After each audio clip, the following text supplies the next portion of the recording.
Chapter 3900. Yiqing Luo and Su Qingbing walked over. The killer's eyes widened as they stared at the both of them with hatred, as though they were conveying their thoughts. Don't try to dig out any information from us. I will not say anything even if I die. Kill me if you have the guts. Were killers afraid of death? No.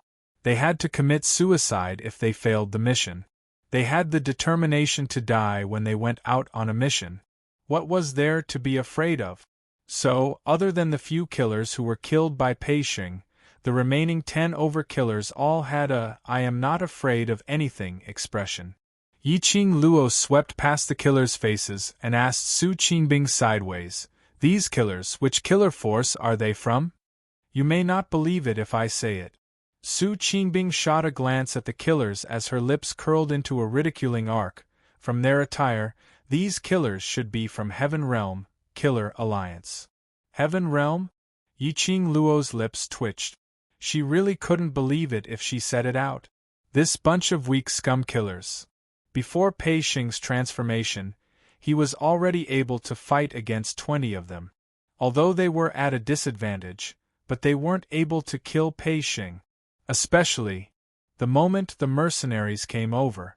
They didn't even have the chance to resist and were directly pressed onto the ground? Wasn't this too useless?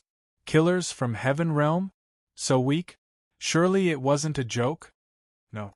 Seeing the meaning of Yiqing Luo's expression, Su Qingbing directly responded, "Because I brought the elites from Blood Red." Her words paused slightly, as though she was afraid that Yiqing Luo didn't understand. She explained, "These elites' abilities are well known in Heaven Realm." Yiqing Luo sucked in a breath of cold air. "They are in the Earth Realm. Doesn't that violate the balance of the realm? Won't the balance historian interfere?"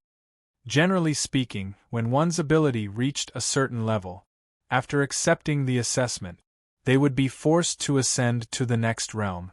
Su Qingbing gave her a "you are a country bumpkin" look. As long as you don't do anything that violates the balance of the realm, the historian can't do anything. All right. If that was the explanation, then these Heaven Realm killers wouldn't be that weak. But Yiqing Luo felt that they were still quite weak. The Assassin Alliance was the largest assassin organization in Heaven Realm. With a high status, the price would naturally be high. The customers who accepted orders were either rich or powerful. Yiqing Luo narrowed her eyes. He already had a candidate in mind. "Do you know who the mastermind is?" Su Qingbing raised her eyebrows. "If you know, then kill these people." Yiqing Luo went into a blank as her charming eyes lifted up slightly, meeting Su Qingbing's eyes. This woman seemed to be very observant. What she wants, Su Qingbing could guess it very quickly. Su Qingbing, on the other hand, was calm. After their eyes met, she even smiled at her. Yiqing Luo hid the probing look in her eyes and replied with a smile, "The killer from the Heaven Realm, the target is Pei Xing, except Pei Xing." Yiqing Luo hadn't even finished her words. Suddenly, an anxious voice descended from the sky. Then, a figure rushed into the courtyard. The man scanned his surroundings. After locking onto his target, his figure flashed and he dashed over. Pei Xing was applying medicine on Gu Zixi wound. Suddenly, his shoulder was grabbed by an enormous force. His body was turned to the other side. She saw an old, wrinkled face, and a pair of concerned and worried eyes. Old master." Pei Xing was so shocked that he stuttered. Chapter 3901. Huangfu Zhentian pressed both his hands on Pei Xing's shoulders as he sized him up. Finally, her gaze landed on the pair of eyes that were covered in dark golden flowing light. "Your eyes." Huangfu Zhentian's white brows creased tightly. "Are you all right? Earlier I sensed that you had once again activated the Huangfu family's energy, and I was worried about you, so I followed the feeling and rushed over." After seeing Pei Xing's eyes, Huangfu Zhentian knew that what he had sensed earlier wasn't an illusion. When Pei Xing heard that, his throat tightened as his eyes stared blankly at the old man in front of him. His heart tightened a little. For so many years, This was the first time he felt concern from an elder. "What's the matter? Are you hurt somewhere?" Huang Fuzhentian saw that he didn't speak for a long time as his white brows creased even tighter. He pulled Pei Xing's arm and took his pulse. Pei Xing regained his senses as he hurriedly shook his head. "I'm fine. I'm fine. Luckily. Blood Mercenary Group and Luo rushed over. I'm fine." Huang Fuzhentian, who was taking Pei Xing's pulse, frowned even tighter. This child's body was too weak. He could tell that he had absolutely suffered hardships since young. He had to recuperate properly in future. Finding out that Pei Xing's body was weak, Huang Fuzhentian's heart doted on Pei Xing even more. He patted Pei Xing's shoulder as he shifted his attention to the surroundings. When he saw the rows of disheveled killers kneeling on the ground, his gaze suddenly turned sharp. What on earth is going on? Huang Fuzhentian strode towards the middle of the courtyard. The current him had a cold, hard expression as his dignified and noble aura wasn't concealed at all. Step by step, he neared the killers. It suppressed the formless pressure. Yiqing Luo had not expected that Huang Fuzhentian would actually rush over. But just from Huang Fuzhentian's reaction and performance earlier, he was indeed a qualified elder. His concern towards Pei Xing came from the bottom of his heart. But, even after Pei Xing went to Heaven Realm, with Old Master looking after him, he would still be surrounded by danger. There were some things that she had to remind Old Master. Thinking of this, Yiqing Luo squinted her eyes slightly as her pink lips curled up as she spoke out softly. "Does Old Master Huang Fu really want to know what's going on? Someone dares to hurt my grandson. You're really not putting my Huang Fu family in your eyes." Huang Fuzhentian was furious to the extreme. He raised his leg and kicked the chest of an assassin. "I'll definitely get to the bottom of this matter. There's no need to investigate." Yiqing Luo's lips curled up lazily. "Old Master, don't be too full of yourself after all. If you were to slap his face later, it would hurt Ah Sheng's heart." Yiqing Luo's words were already very straightforward. Huang Fuzhentian naturally understood the ridicule in her words. Immediately, their faces darkened. Yiqing Luo smiled again. "Originally I wanted to trouble the brothers from Blood Red to help settle this matter, but now that Old Master Huang Fu is here, I shall hand this matter over to Old Master to settle." As Yiqing Luo said that, she looked towards Su Qingbing with a smile. "What does Blood Red Group leader think? These killers' assassination target is Pei Xing. How Pei Xing wants to deal with it, we'll deal with it." Su Qingbing cooperated. It was one thing to guess something in her heart. But hearing an outsider saying that the assassination target was Pei Xing, this feeling was another thing. Huang Fuzhentian's expression turned even darker. Chapter 3902. Yiqing Luo was obviously passing the right to choose to him. She wanted to see if he cared more about Pei Xing or his other grandchildren. Yes, the other grandchildren. Huang Fu Trio. The killers from Heaven Realm, and their target was Pei Xing. It was obvious who the mastermind was. Pei Xing also understood the meaning of Yiqing Luo's words. A trace of paleness appeared on his handsome face. He pursed his lips as he looked at Huang Fuzhentian, as though he wanted to know, in Huang Fuzhentian's heart, what kind of attitude would he use to settle this matter when his grandson did something wrong. Facing the gazes of a few juniors, Zhang Xian nodded. Especially his own grandson, he was extremely careful and hid his nervous gaze. Huang Fuzhentian's white brows creased tightly as he gritted his teeth. "This matter concerns the Huang Fu family, I will." Before he could finish his words, Pei Xing, who was looking at Huang Fuzhentian cautiously, suddenly interrupted him. "Forget it." "Forget it?" Huang Fuzhentian even suspected that he was hallucinating in his ears. The rest of the people also looked at Pei Xing in astonishment. He was almost killed. And he said forget it? Was there a hole in his brain? That was a killer from Heaven Realm.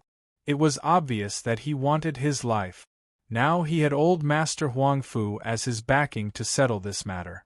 Shouldn't he make use of this opportunity to let old Master Huang Fu cut off the mastermind's chance? So that this kind of assassination would not happen again? Pei Xing actually let it go just like that? The mercenaries present were unable to understand Pei Xing's actions. Bo Songyi's face was gloomy as he stared intently at Pei Xing and Gu Zixi interlocked fingers. His heart was burning with anger. What, forget it? Isn't he afraid of death? A cowardly man, on what basis can he give Zixi happiness? He's not worthy at all. His enraged voice was definitely not soft. It also broke the shocked atmosphere because of Pei Xing. Everyone's gazes turned towards Bo Songyi. Although Huang Fu Zhentian felt more or less relieved because of Pei Xing's forget it, Huang Fu Zhentian felt a sense of relief in his heart. But, when he heard Bo Songyi's rebuke and ridicule, his heart of protecting his child welled up. A pair of fierce and dignified eyes glared at Bo Songyi. Bo Songyi was forced a step back by Huang Fu Zhentian's gaze. Gu Zixi also did not understand Pei Xing's actions. She tugged at Pei Xing's arm and looked at him in confusion before shaking her head at him.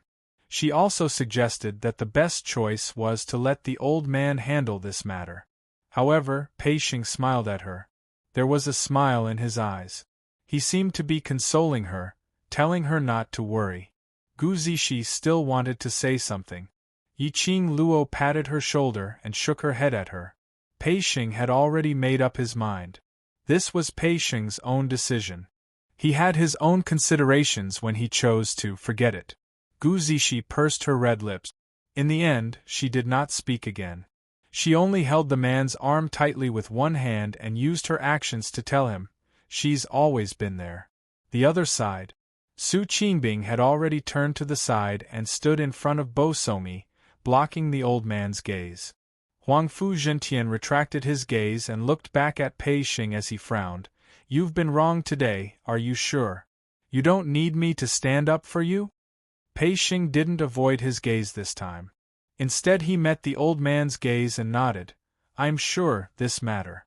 Let's forget about it." Chapter 3903. These light words were so minute that if one didn't listen carefully, it was impossible to tell what he was talking about. Because of this, Huang Fu Zhentian felt his heart jolting as though it was touched by something. These words were like needles stabbing into his heart. It was so uncomfortable. This child, what kind of life had he led in the past? Was that why he was being so careful now?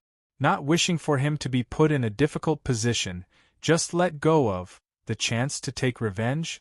Huang Fu Zhentian was very clear what kind of people his 3 grandchildren were. Even if Pei Xing let them off, those 3 people wouldn't be grateful. On the contrary, they would be insatiable. In a large family like the Huang Fu family, Huang Fu Zhentian wasn't averse to this kind of battle. But, seeing Pei Xing, he always had a kind of guilt and heartache feeling. Huang Fu Zhentian took a look at Pei Xing as his expression was dignified as he spoke resolutely. "Lad, you don't need to say any more. If I can't even protect my own grandson, then what's the point of bringing you back to the Huang Fu family? I have my own plans for this matter." Pei Xing opened his mouth and wanted to say something, but looking at Huang Fu Zhentian's gaze, he still kept his mouth shut. Huang Fu Zhentian patted Pei Xing's shoulder heavily. "Don't worry, no matter what, grandfather will help you to shoulder it." Pei Xing's eyelashes moved as he looked at Huang Fu Zhentian in a daze. Somewhere in his heart was being softened bit by bit. His lips moved. "Grandfather," the word grandfather had yet to come out of his mouth. Suddenly, he felt a gust of cold wind, bringing along a lady's fragrance. It was accompanied by a lady's anxious voice. "Grandfather? Why aren't you resting in your room? Why did you come out alone?" A slender figure stood in between Pei Xing and Huang Fu Zhentian. It was Huang Fu Fengyan. Her face was filled with anxiety as she looked at Huang Fu Zhentian with an anxious expression, as though she was worried about something. At this distance, she could see the fine sweat on Huang Fu Fengyan's forehead. Apparently, she had sprinted over. Yiqing Luo specially swept a glance towards the direction where Huangfu Fengyan came from. But she didn't discover those two young masters from the Huangfu family. She raised her brows, feeling a little curious. Those two people actually didn't follow? Huangfu Fengyan actually came here alone? When he saw Huangfu Fengyan, Huangfu Zhentian's face darkened. His expression was extremely ugly as he gave Huangfu Fengyan a backhand slap. Huangfu Fengyan was hugging onto Huangfu Zhentian's arm and was unable to avoid it at all. Like a stone that was ejected, he flew out and fell heavily on the ground. Huangfu Fengyan was stunned by the beating. He sat stiffly on the ground. Around her, there were battered and exhausted killers, staring at her with wide eyes. Huangfu Fengyan's heart fell to the bottom. These assassins, all of them failed. As soon as her grandfather saw her, he gave her a slap. In other words, Grandpa already knew? Huangfu Fengyan widened her eyes in horror. No. Absolutely not. He couldn't ruin his image in his grandfather's heart. Huangfu Fengyan couldn't be bothered about the intense pain from being slapped flying, and her eyes were red as she looked at Huangfu Zhentian pitifully. Grandfather, why did you hit Yen? I don't have a granddaughter like you. Huangfu Zhentian's expression remained unchanged. Chapter 3904. She swayed as she stood up. He purposely revealed his red and swollen face from the beating, in an attempt to arouse Huangfu Zhentian's pity. Grandfather, don't listen to other people's slanderous words. That Yiqing Luo she had previously harmed Yen in this way. Huangfu Fengyan pointed at Yiqing Luo as she cried out in grievance. Yiqing Luo! Why did the blame fall onto her again? Huangfu Zhentian felt even more disappointed. But, in front of so many people, he tried his best to suppress his anger. Huangfu Fengyan was after all his Huangfu family's fourth Mississippi. This kind of matter, although everyone was well aware of it, but they had to close the door and settle it privately. Otherwise, the entire Huangfu family's reputation would be thrown away. Huangfu Zhentian retracted his sharp gaze, and when he looked at Pei Xing, he became even more benevolent than before. He patted Pei Xing lightly. Pei Xing, I will definitely give you an explanation. Really no need. Old master, don't affect Huangfu family because of me. Pei Xing took a look at Huang Fengyan as he shook his head and rejected. The more he rejected, the more old master doted on him. The more he looked at Huang Fengyan, the more vicious his gaze became. Yiqing Luo couldn't help but clicked her tongue when she saw this scene. She crossed her arms in front of her chest as her lips twitched lazily. Following that, she pulled Gu Zishi to her side and whispered into her ear, Your Ah Sheng has improved. He actually knows how to scheme. At this point in time, no one knew Pei Xing better than Gu Zishi, so she naturally understood Pei Xing's meaning. She smiled as her eyes revealed some pride. No matter what he does, I like him. Yiqing Luo pinched her. I know you like him, there's no need to keep talking about it. I'm just curious, how did your Ah Sheng suddenly light up this skill? White lotuses were not only limited to women. When a man turned white, it was even scarier. For example, the current Pei Xing. He said forget it. Did he really think that it was over? Not possible. Not possible. How could it be over just like that? If it was according to their previous thoughts, directly past this assassination matter to Old Master to handle. Indeed, they could get an explanation. But in the end, the Huangfu trio would absolutely not suffer too much damage. And in the future, it might even get worse. For example, he could be even more ruthless. But Pei Xing chose to give up on revenge on purpose. She felt sorry for the old man. Not only did she put herself in the position of a victim, but she also put herself in the position of a pitiful person who was not loved or loved. In this way, how could the old man really let it go? The old master would only feel sorry for Pei Xing. They would not easily let off the mastermind behind the assassination. Even if Huangfu and the other two didn't receive any substantial punishment in the end. However, in the future, the old master would feel guilty and dote on his kind-hearted and relatable little grandson even more. Pei Xing's move. It was a beautiful move. Gu Zixi eyes sparkled as she looked at Pei Xing. Yiqing Luo couldn't stand this simple-minded couple style as she pushed Gu Zixi to Pei Xing's side, interrupting Huang Fu Fengyan's sob sob sob. Old man, it's getting late. Everyone should disperse. Ah Sheng and Zixi's wounds need to be treated as well. Mention the wound. The old man felt even more guilty. Chapter 3905. Pei Xing hesitated for a moment. He glanced at Huang Fu Fengyan's direction and shook his head. There's no need. I still have to tidy up this courtyard. An assassin had broken in. And a fight. The courtyard was already in shambles. Huang Fu Zhentian still wanted to say something. Yiqing Luo continued, Old master, Zixi is an alchemist. With Zixi taking care of her, you don't have to worry. After saying that, she glanced meaningfully at the assassins. The old man must have other things to deal with, right? Huang Fu Zhentian's expression swiftly became extremely gloomy. His cold eyes looked at the miserable assassins on the ground, then looked at Huang Fu Fengyan. He snorted coldly, his majestic anger surging. Huang Fu Fengyan felt a chill run down her spine. There was only one thought in his mind. That was, he absolutely could not admit it. Once she admitted it, she would lose everything she had now. Huang Fu Zhentian's gaze grew fiercer and fiercer. After staring at Huang Fu Fengyan for a while, he forcefully closed his eyes. When he opened his eyes again, the emotions on his face were much calmer. He clasped his hands at Su Qinbing with a solemn expression. Bloody leader, thank you for your help today. I, Huang Fu Zhentian, will remember your kindness. I'll definitely repay your kindness in the future. Then, he said, can you let me handle these assassins? It's not really a favor. Bloody mercenary group didn't come here to save Pei Xing. Su Qingbing's lips curled into a smile. As for these assassins, if old master Huang Fu wants them, feel free to take them. Not to save that brat. Huang Fu Zhentian caught the main point and frowned slightly. What do you mean by that? As profound practitioners of the heaven realm, which was above the earth realm basically, he did not know much about the people or forces in the lower realms.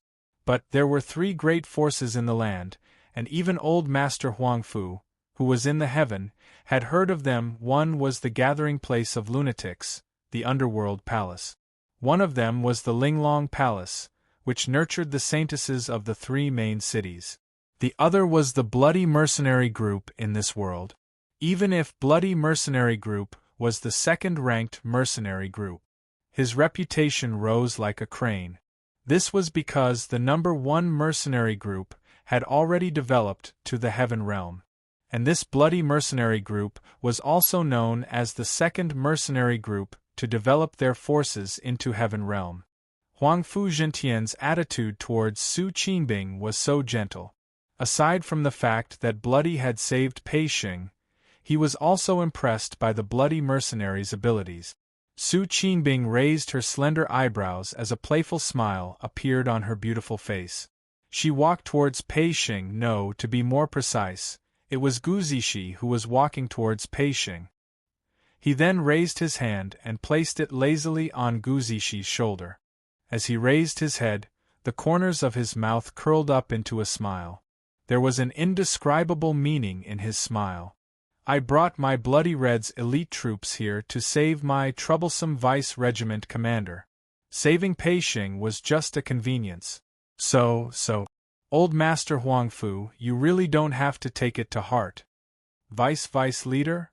Gu Zixi. This news caused Huang Fu Zhentian to be stunned. The one who had the most exaggerated reaction was Huang Fu Fengyan. She almost bounced up from the ground and glared at Gu Zixi. Her voice was trembling. Her? Vice regiment commander? Are you kidding me? Su Qinbing tilted her head and glanced sideways at Huang Fu Fengyan. Chapter 3906. No, I don't believe. Huang Fu Fengyan's eyes widened in disbelief as her body staggered. She had naturally heard of the Blood Mercenary Group's name. She also knew that it was a mercenary group which many large forces admired. Gu Zishi, that slut, was just a lowly slut who could only cling on to Pei Xing's illegitimate son. How could she change so quickly? And become the vice group leader of the Blood Mercenary Group? Vice group leader. It wasn't as simple as the Blood Mercenary Group. That was second only to the group leader. Huang Fu Fengyan couldn't believe that the lady whom she had belittled would have such a powerful background. Huang Fu Fengyan's sharp voice made Pei Xing regain his senses. He also widened his eyes in shock and astonishment. He only knew that Gu Zishi and the Blood Mercenary Group had a good relationship. It was rumored that Gu Zishi had saved the Blood Mercenary Group's group leader on the West Cliff Mountain, hence the Blood Mercenary Group would occasionally help Gu Zishi or gather treasures. But he had never thought that Gu Zishi and the Blood Mercenary Group had such a deep relationship. In his mind, he suddenly recalled what Yiqing Luo said previously. Gu Zishi gave up everything in the Earth realm and followed him to the Heaven realm. This everything. He didn't think too deeply at that time. Until now, he finally understood. This everything was really Gu Zishi's everything. She could even give up the identity of the Blood Mercenary Group's vice group leader. Gu Zishi's feelings for him. How deep was it? Pei Xing only felt his heart suddenly constricting, as if something was squeezing it tightly. His eyes felt a little warm and sore. He looked at Gu Zishi without blinking. Suddenly, he stretched out his hand and hugged Gu Zishi's petite body tightly in his arms. His head rested on Gu Zishi's shoulder. He said firmly, "Zishi, when we reach the Heaven realm, we'll get married." Get married. These two words made Gu Zishi grab Pei Xing's clothes tightly in surprise. Her eyes instantly turned red as she nodded her head vigorously. The two of them hugged each other tightly. On the other side, Huang Fu Jintian took a deep look at the two of them hugging each other and looked at Su Qinbing. Although he didn't show it on his face, but in his heart, he was shocked when he heard this news. In his heart, he was even more satisfied with his grandson and the woman that he had taken a liking to. In his heart, a decision was slowly forming. His expression was solemn as he looked at Su Qinbing and said, "Regardless of the reason why Leader Scarlet had intervened, it is a fact that Leader Scarlet has saved that boy. I will definitely remember this kindness. As for other matters, don't worry, Leader Scarlet. Since I've personally brought that boy and Lady Gu to the Heaven realm, I will definitely protect them." Any intelligent person would be able to tell. Su Qinbing had purposely revealed the reason why Gu Zishi was the vice leader of Bloody. To put it bluntly, he just wanted to show Gu Zishi how powerful she was. At the same time, it would change Gu Zishi's position in the Huang Fu family's heart. It was also a warning to old Master Huang Fu. Gu Zishi was not someone without a backer. If Gu Zishi was injured in the Heaven realm, Bloody Mercenary Group would be the first to stand behind Gu Zishi and take revenge for her with all their might. The group of people said a few more words. Old Master Huang Fu dragged Huang Fu Fengyan away. The Bloody Mercenaries followed behind Elder Huang Fu with the assassins in tow. After a while, the courtyard quietened down again. Yiqing Luo took a look at the two who were still hugging each other tightly and sighed. What a pair of silly lovers. Muddle-headedly registered for the QQ reading character ranking. The babies helped to make a heart sign and gave a like. They didn't wish to rush into the top 40, they only wished to be in the top 100 and not let the crippled 7 emperors appear too desolate. Chapter 3907. She simply shifted her gaze away and looked at Su Qinbing, who had yet to leave. Su Qinbing still maintained a lazy posture. That dignified look on her elegant face had been retracted by quite a bit. She just raised her head and looked at that figure on the wall. Between her beautiful eyes, there was some brilliance flowing. But when Yiqing Luo took a careful look, it was a stretch of deep, without a single bit of emotion. She followed Su Qingbing's gaze. On the wall, the red-robed man who was standing against the wind met her eyes expressionlessly. The person Su Qingbing was looking at was Zhu Wu Xian. She raised her brows, feeling that she seemed to have discovered something incredible. Since he's safe, I'll make a move first. I'll leave these two fools in your care. Su Qingbing seemed to have sensed Yi Qing Luo's gaze and immediately retracted her gaze, as she pretended not to mind and waved her hand. Yi Qing Luo's eyes curved into a crescent shape as her figure moved and appeared next to Su Qingbing. She raised her hand and hooked onto Su Qingbing's shoulder. The young lady gave a teasing smile as she teased, "Why? Are you in a hurry to leave, afraid that I'll see through some secret that I shouldn't see?" Su Qingbing's beautiful eyes flashed as she subconsciously looked at Zhu Wu Xian. After this action was done, Su Qingbing then realized that she had been hooked. Yi Qing Luo's smile deepened. Her curved brows and narrow long eyes outlined an arc, like a blooming datura flower, so alluring that it made one suffocated. Tisk, Su Qingbing's look made Yi Qing Luo even more interested. She was really curious. What had happened between Su Qingbing and Zhu Wu Xian? She could tell. Su Qingbing's impression of Zhu Wu Xian was very deep. I have to return to Blood Color headquarters first. Su Qingbing's hair stood on end from Yi Qing Luo's meaningful smile. She hurriedly found an excuse. She turned around and hurriedly leapt up the wall. On top of the wall, Su Qingbing intentionally halted her footstep. Her vision clashed with Zhu Wu Xian. In just a few breaths' time, she raised her breath again and her figure flashed as she blended into the night. The courtyard, which had turned into ruins, fell into a strange silence. That pair of foolish lovers were still hugging each other, unwilling to part. A fool is a fool. Hugging each other and feeling each other's warmth, this was their happiness. But Yi Qing Luo shot a glance at the both of them as her lips suddenly curled into a crafty arc. Then, he lifted his leg and kicked Pei Xing's butt. Pei Xing's entire body was kicked forward by the force. Gu Zixi almost lost her footing. Following that, several medicine bottles were stuffed into their arms. Get out of the house and make love. Yi Qing Luo turned their bodies around and pushed them towards the room, which wasn't affected by the battle earlier. Pei Xing was forcefully pushed to the door as he struggled to turn his head around to take a look at Yi Qing Luo. But because of Yi Qing Luo's strength, he was unable to resist at all. Luo, don't tell me you don't like our relationship because His Majesty is not here and you can't stand it? Yi Qing Luo's expression instantly sunk. The hand that grabbed Pei Xing's shoulder suddenly tightened. "Ah!"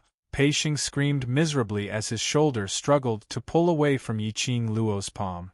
It was so painful that he almost cried. Yi Qing Luo gave a fake smile. "If you still want to hug a beauty to sleep tonight, you'd better shut your mouth and roll into the room." "Pei Xing, this smile is so scary." He swiftly hugged Gu Zixi tightly as he escaped into the room. Chapter 3908. In the courtyard, there was only Yi Qing Luo left. She then stretched her body lazily. As she yawned, she looked towards the red figure standing on the wall. "The show has ended, aren't you leaving?" Zhu Wu Xian's vision, from the start, was fixed on her. When he saw the young lady's languid look, her long and narrow eyes were filled with a lazy misty look towards him. His eyes glowed with a bright light. Even his pitch-black pupils involuntarily contracted. His hands, which were hanging by his side, clenched into fists. Especially when that young lady yawned, with a soft and coquettish voice rang. His body almost instantly turned stiff and taut. For a long time, the man didn't reply. Yi Qing Luo lowered her hands as she raised her brows at him, meeting with Zhu Wu Xian's scorching gaze.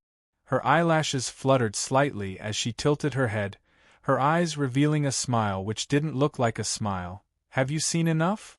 This sentence made Zhu Wu Xian have a response. His thin lips moved slightly as his voice was very cold. "Not enough. If you're still conscious, then please go ahead. Take care, I won't send you off."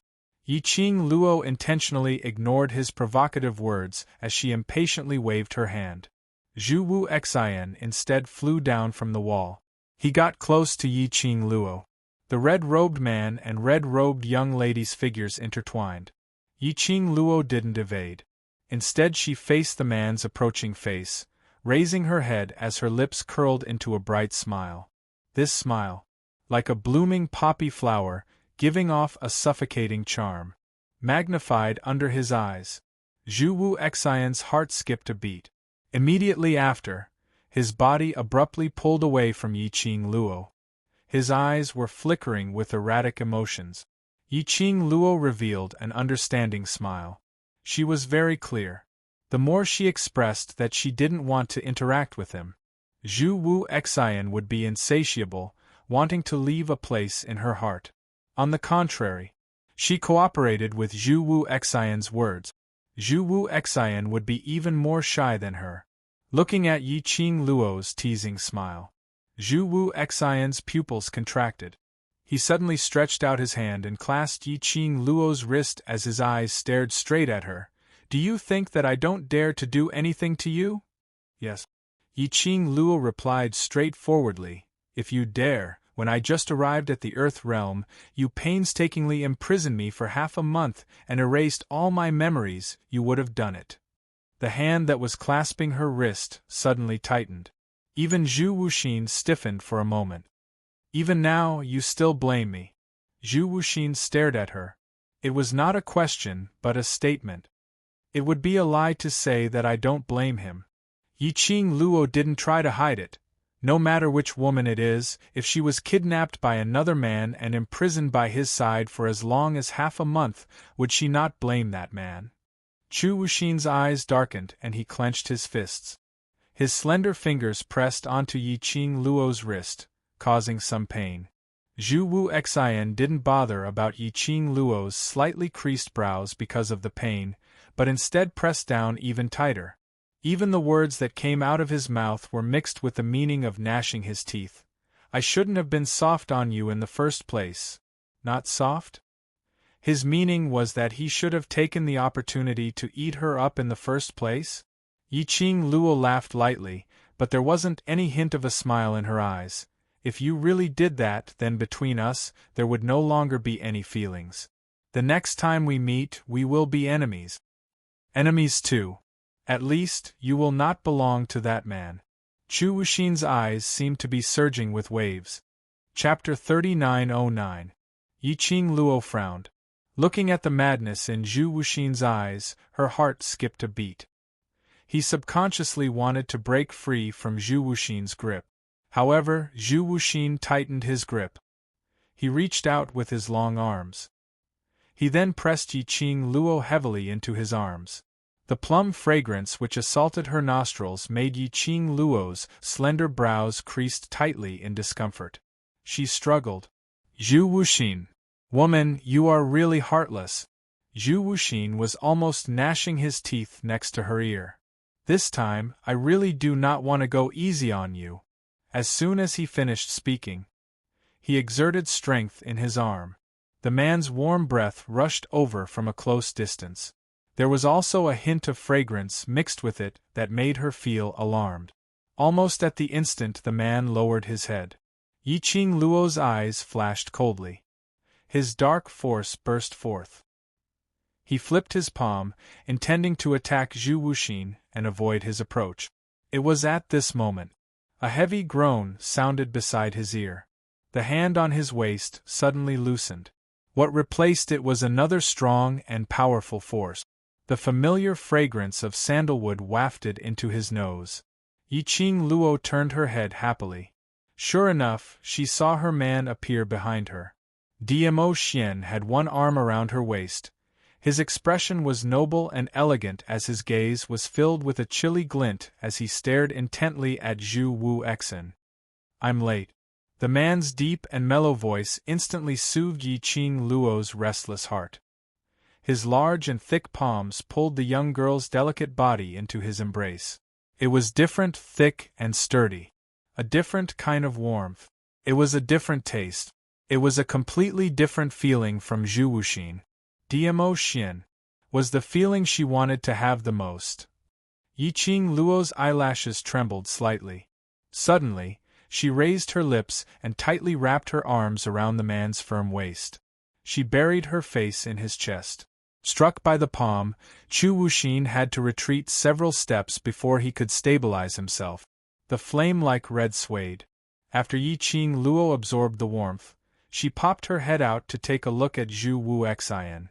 He felt that the current Zhu Wuxin had a gloomy feeling, as if the flames all over his body were about to be extinguished. As if I had lost all my lifelight. He seemed to have sensed her gaze. Zhu Wuxin clutched his chest and looked at her with a pale face. His eyes met hers. A smile appeared on his grave and stern face. His lips curled up slightly. There was a hint of bitterness in his voice. Yiqing Luo couldn't help but creased her slender brows once again. He didn't have time to think about it. A large palm suddenly covered her eyes. In front of him, there was only warmth, and he couldn't see anything. Don't look at him. The man's domineering voice rang in her ears, and there was a hint of jealousy in his tone. Then, he raised his head and looked at Zhu Wu Xian. His entire body exuded a chill. Zhu Wu Xian, I haven't settled the score with you for what happened last time. You dare to play the same trick again? The moment he opened his mouth. He was not angry, but he exuded an imposing aura. Zhu Wuxin sneered. What? I merely touched her, yet you're already so furious. Could it be that you think she's dirty? As soon as he said that, the surrounding temperature had also dropped to the extreme. DMO Xian's eyes gleamed coldly. The murderous aura was also sweeping wildly. But Zhu Wu Xian laughed crazily. That grave and stern face looked extremely insane. Both their profound rays intertwined. Just as it was about to explode. Suddenly, a slender fair hand gently placed on the back of the hand which covered her eyes. Slowly, it pulled that hand down. The young lady's eyes regained its clarity. Chapter 39:10. The young lady's alluring face was filled with calmness. The corners of his lips curled into a mocking sneer. Even the gaze which she shot towards Zhu Wu Xian was filled with viciousness. This gaze made Zhu Wu Xian's heart felt as though it was pierced by something as it trembled fiercely. As though something was gradually disappearing between him and Yiqing Luo. The red-robed man's eyes were filled with madness. At this moment, there was finally a slight fluctuation. The wind brought along the young lady's ridiculing laughter. Zhu Wu Xian, do you think that after knowing that you imprisoned me for nearly half a month, I will still be defenseless against you? Zhu Wu Xian, do you think that after doing this, I will belong to you again? Zhu Wu Xian, the dirty person is you. The young lady spoke each word extremely clearly. Her voice was very sweet. But in Zhu Wu Xian's ears, it was like a sharp blade fiercely slicing his eardrums. That sharp blade went down from his ears to his heart, and then slowly sliced his heart bit by bit. Unbearable pain. Zhu Wu Xian shut his eyes tightly. From the moment you made a move against me earlier, I was completely certain. Earlier you stopped me several times, not allowing me to rush over to save Pei Xing, obviously. On purpose. At that moment, Yiqing Luo was already suspicious towards Zhu Wu Xian's appearance. But because it was Zhu Wu Xian, she didn't investigate further. Because she knew that Zhu Wu Xian's obsession towards her would absolutely not harm her. So she chose to believe in Zhu Wu Xian. Until just now, when she smelled that fragrance from the man. Yiqing Luo then realized that everything was because she was too naive. From the start of Zhu Wu Xian's appearance till now, all had a motive. Yiqing Luo. Zhu Wu Xian heard Yiqing Luo's ridiculing words, and when she looked at him, that disappointment and ridicule, his heart felt as though it was being sliced into pieces. He subconsciously wanted to explain, Yiqing Luo is not. Are you trying to say that it's not what I think? Yiqing Luo interrupted his words, as her smile became even more contemptuous. Even between his brows, there was a mocking smile that was not a smile. Zhu Wu Xian. Suddenly, she called his name in a serious tone. The young lady withdrew herself from Dmo Xian's embrace as she lifted her light footsteps and walked towards him. The girl's expression was cold, and her picturesque eyebrows were filled with killing intent. Zhu Wu Xian felt an inexplicable sense of nervousness. He was so nervous that he could only stare at the girl's approaching face and clench his fists tightly, waiting for her to continue. "You want to explain, right? All right, I'll give you a chance."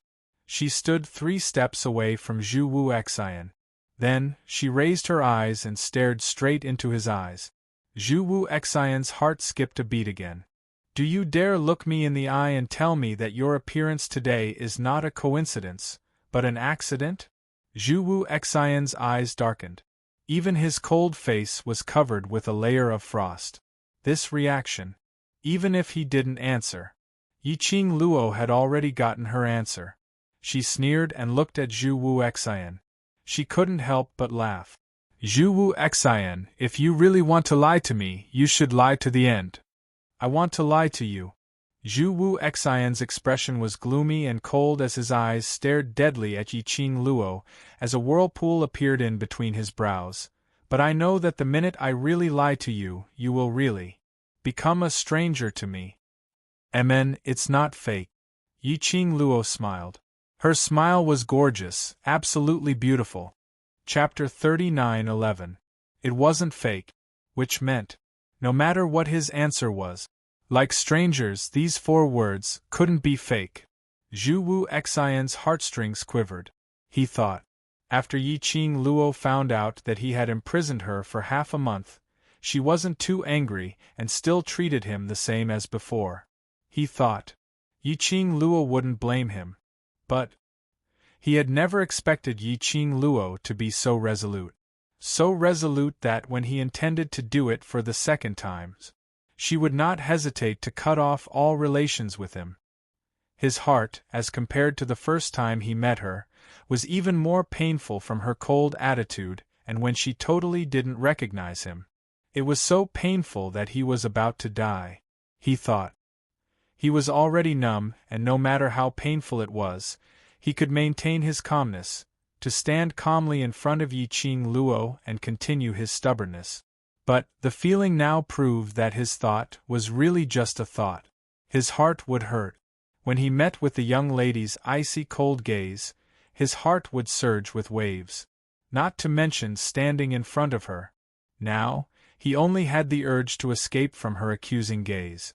"Zhu Wu Xian, you're still working with the secluded palace, right?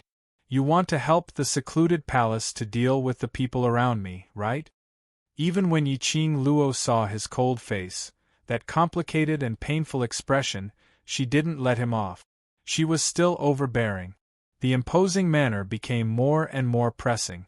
The expression on Zhu Wu Xian's face became even more conflicted. He moved his thin lips and his voice sounded a little hoarse. "No. It's not like that, He wanted to explain, but when the words were about to come out of his mouth, he licked his dry lips and stopped the words from leaving his mouth. Immediately after, his thin lips pursed, not saying a word. Yiqing Luo waited for a moment, and on seeing him maintaining his silence, her lips curled into a sneer of ridicule. "Explain, I'm not being unreasonable. If you don't want to listen to your explanation, I'll give you a chance to explain." Zhu Wu Xian continued to stare at her without blinking, not saying a word. Yiqing Luo's gaze towards him became even colder. "Since you're not going to explain, then I'll speak according to my understanding." Her brows rose as her tone was filled with ridicule. "Do you think that after breaking my wings, I can only choose to rely on you? Ha, Zhu Wu Xian, do you think I'm such a person? No." Light flickered in Zhu Wu Xian's eyes, and he wanted to answer. However, he still held back and did not say it out loud. If Yiqing Luo was that kind of person, he would absolutely not take another look at her. But it was precisely because he knew this. He wanted to see even more, after Yiqing Luo lost everything. What would they become? At that time, would his obsession still be as deep as it was now?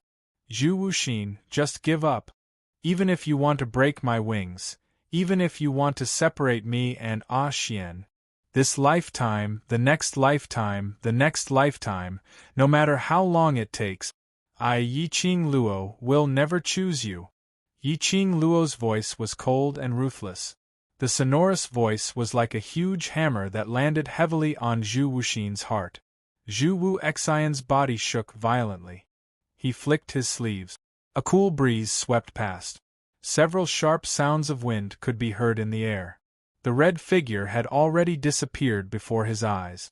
In her resolute words, Zhu Wuxin fled in panic. Yiqing Luo was expressionless, as though she had no emotions towards his escape. Only after she was sure that Zhu Wu Xian's presence had completely disappeared. Chapter 39:12. The young lady's face was pale, and there was no longer that overbearing aura from earlier on. Her petite body was caught by someone. Tightly, she was brought into a warm and spacious embrace. Lil Luo Diamo Xian's voice was filled with anxiety and worry. Yiqing Luo wanted to open her eyes and smile at him to reassure him. But the minute she opened her eyes, it was a patch of blood color before her eyes which immediately turned into a patch of pitch black. She was unable to open her eyes. The dizziness in her head made her lose the ability to think. Finally, under Diamo Xian's gentle and affectionate call of Lil Luo, she completely lost all consciousness. Lil Luo? Sensing the change in Yiqing Luo's breathing, Diamo Xian's voice suddenly rose as his shimmering eyes stared intently at the person in his arms. After checking the young lady's pulse, Diamo Xian's expression turned darker. His fingers clenched tightly as he gritted his teeth and spat out 3 words, Zhu Wu Xian. Damn that Zhu Wu Xian. No matter if Lil Luo would forgive Zhu Wu Xian, he would absolutely not forgive her. Diamo Xian tightened his arms as he raised his voice and called out in a low voice, Ah Xian, Beiyuan. 2 figures, one tall and one short, appeared in the night sky. Guard this place, don't let other blind things come near. Diamo Xian instructed and carried Yiqing Luo as he flew away. Tang Beiyuan stared blankly at the direction where Diamo Xian left, watching his figure disappear completely. She then regained her senses as she slowly stood up. The man on the side was tall and imposing, with a handsome face, but his brows were rigid and solemn. The man's vision had been on Tang Beiyuan. Seeing that she stood up and was still in a daze, he comforted her, "Madam will be fine." Hearing the man's voice, Tang Beiyuan's eyelashes fluttered. When she raised her head, her lips curled into a smile. Amen, I know. With the Overlord around, Madam will definitely be fine. She had seen with her own eyes how much her master cared about Yiqing Luo. Her daze wasn't because she was worried about Yiqing Luo, but very envious. Envious of the relationship between the Overlord and Madam. No matter what time it was, it would always make one laugh unknowingly. As for her, even though her fiancé was by her side, he could even touch it with his hand. However, she still felt as if they were thousands of miles apart and out of reach. Tang Beiyuan lowered her eyes and the smile on her face disappeared. Yuan. The man sensed that Tang Beiyuan was upset. He raised his hand and placed it on her shoulder in confusion. What's wrong? Tang Beiyuan raised her head and stared blankly at Langley Xian, who was a head taller than her. Soon, a smile appeared on his face. I'm fine. Langley Xian caressed her face and didn't ask any more questions. The man wiped his face with his slightly cold hand. Tang Beiyuan instinctively reached out and grabbed his hand. Langley Xian was startled and looked at her doubtfully. Tang Beiyuan gritted her teeth, mustered up her courage, and placed the man's hand on her waist. Then she turned around and hooked her arms around his neck. It's been a long time since we've been this close. To be more precise, it had been a long time since they last saw each other. Every time they met, it was just a hurried glance. After that, they would leave in a hurry. Not to mention a hug to feel each other's warmth. There wasn't even a chance to greet each other. Chapter 39:13. Langley Xian had just finished his words when he used his actions to express his attitude. He pulled Tang Biyuan's hand away and widened the distance between the both of them. Immediately after, he leapt up the wall in the dark and his entire figure was hidden in the darkness. Tang Biyuan stood in a daze on the spot. The hands which were pulled away by the man were still hanging stiffly in the air. After some time, he slowly retracted his hand. There seemed to be a man's touch on her wrist. There seemed to be a man's scent in her nose. Tang Biyuan's lips suddenly twitched as she gave a soft laugh. She turned her head and walked towards the other side of the wall, hiding in the dark with the man on the left and right, and completely hiding the sparkling eyes which flashed past her eyes. Qiao Residence. Dmo Xian carried Yiqing Luo back to the room. His fiery appearance was accompanied by a powerful pressure. It made those who had just returned to the Qiao residence ran out of the room in shock. It was so late at night, this was very scary, all right? They thought that the secluded palace had made a comeback, but after seeing the unconscious Yiqing Luo, everyone couldn't stand still as they flocked over. Kitty Lee was carried out from Zomo's arms and she was still rubbing her eyes sleepily, but when she saw Yiqing Luo being placed on the bed, her eyes suddenly opened wide. She scurried out of Zomo's arms and pounced towards the bed. Sister. What happened to sister?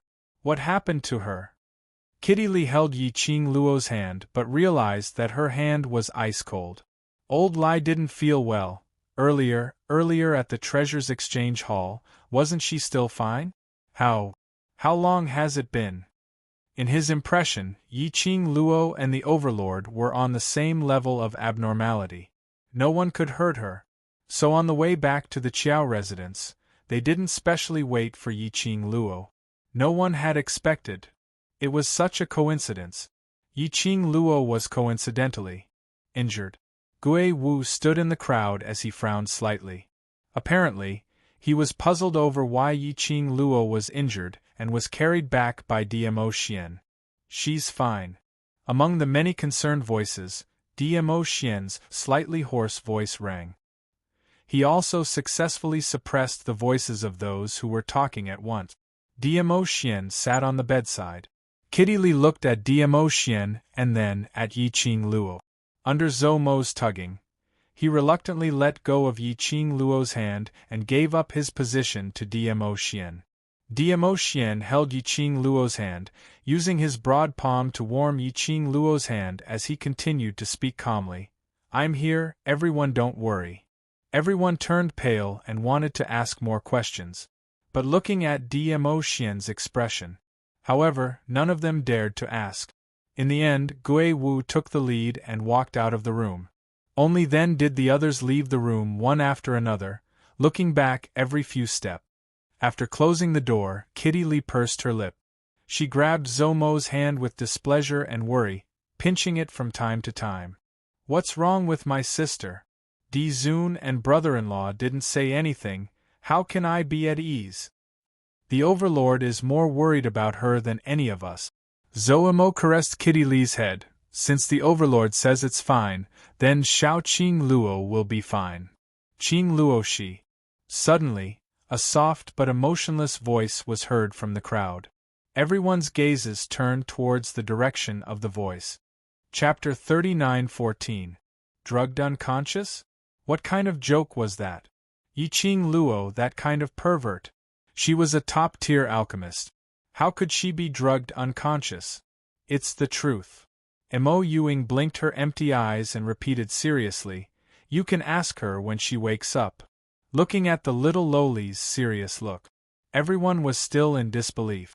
After all, drugging had always been Yiqing Luo's specialty. I believe you. Suddenly, a deep voice was heard.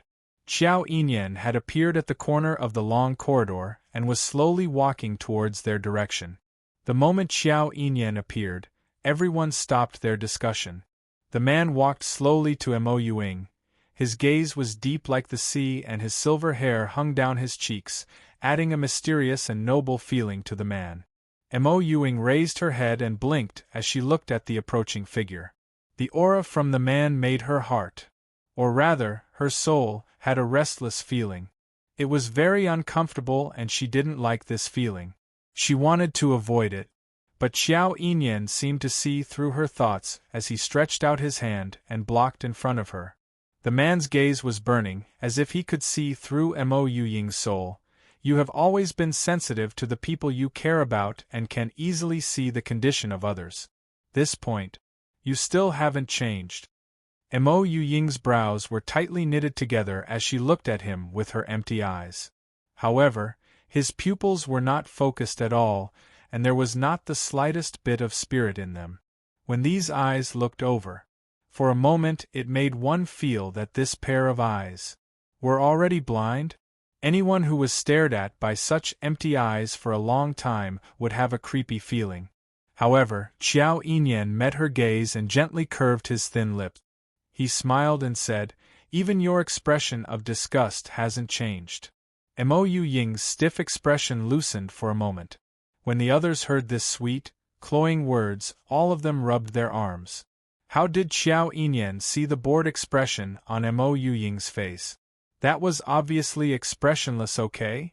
That was what everyone thought in their hearts. But as the person involved, Mo Yuying was shocked.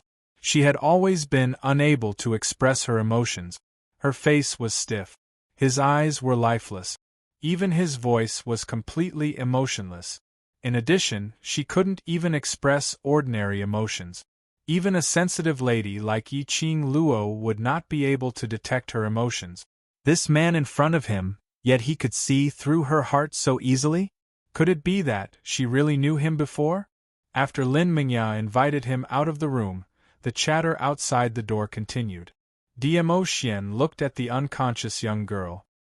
His fingertips covered the young girl's slightly furrowed brows and gently smoothed her brows.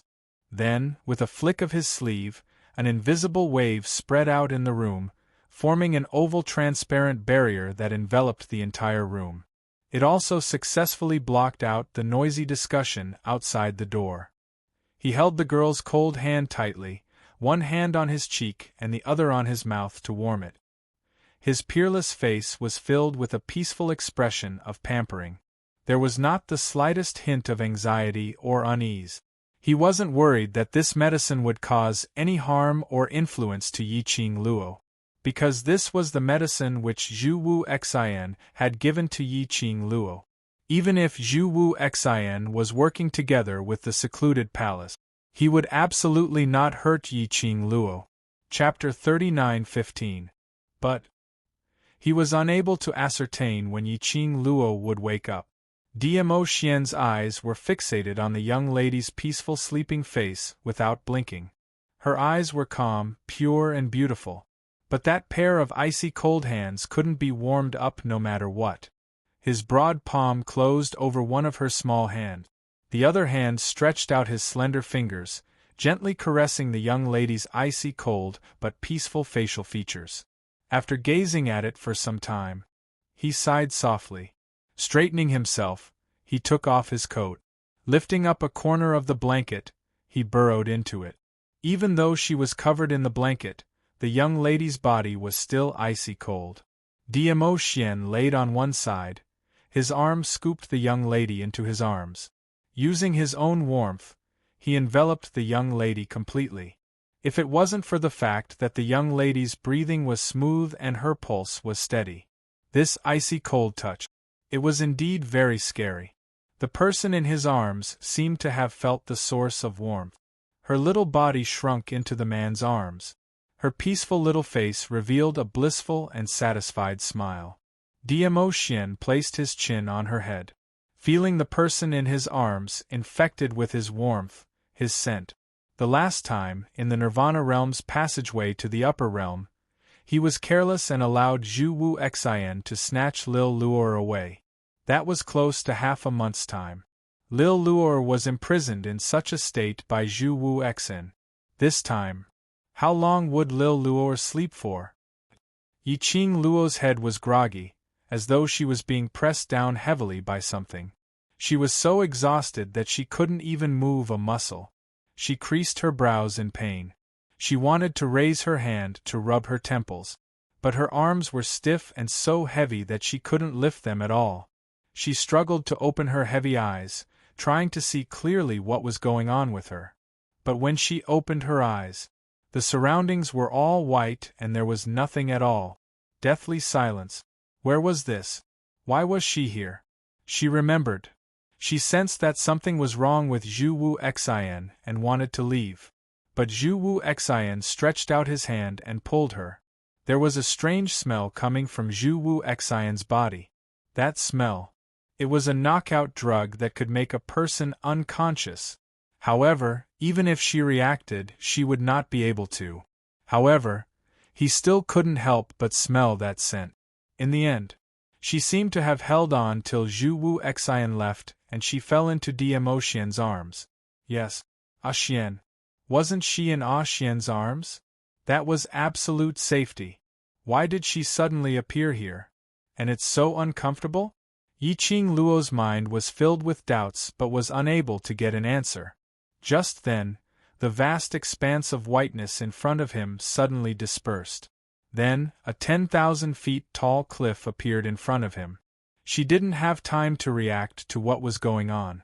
Suddenly, his body, which was so heavy that he couldn't move at all, fell down the cliff at an extremely fast speed. It was extremely fast. Yiqing Luo could feel the sharp wind like a knife cutting her skin. The wind whistled past her ears, irritating her eardrums. She wanted to resist. However, his stiff body was unable to move. He took a deep breath to alleviate the pressure of falling. There was a sharp pain in her heart, causing her to be unable to concentrate. His body continued to fall, and continued to fall. It was like a bottomless abyss. No matter what, he couldn't touch the end point. Yiqing Luo tried her best to concentrate, as her vision suddenly fixed on a certain spot. Not too far away from her, an illusory figure was faintly discernible, even though her falling speed was extremely fast. But that figure was still firmly fixed in her pupils. QQ Readings Character Ranking. May I trouble my babies to help me make a heart sign and label them. Not hoping to charge into the top 40, but to be able to maintain within the top 100. Chapter 39:16. Who was that? Yiqing Luo widened her eyes, trying to see the true face of that figure. However, the speed at which she was falling caused her eyes to be half open and blurry. Plus that figure seemed to be shrouded in a thin layer of white mist, illusory, making that figure look like an immortal, extremely mysterious. Yiqing Luo saw it even more unreal. Just as she was feeling bewildered, that figure suddenly moved, her wrist lifted lightly, the gauze slid down, revealing her fair wrist. Her slender fingers were as smooth as jade, and there was even a thin layer of pale velvet light lingering around them. Every move, it seemed to draw out a white ray, sweeping past Yiqing Luo's eyes. In her ear, she could faintly hear an inaudible gentle voice. "Child, close your eyes." That voice, gentle like the wind, seeped into her heart from her eardrums.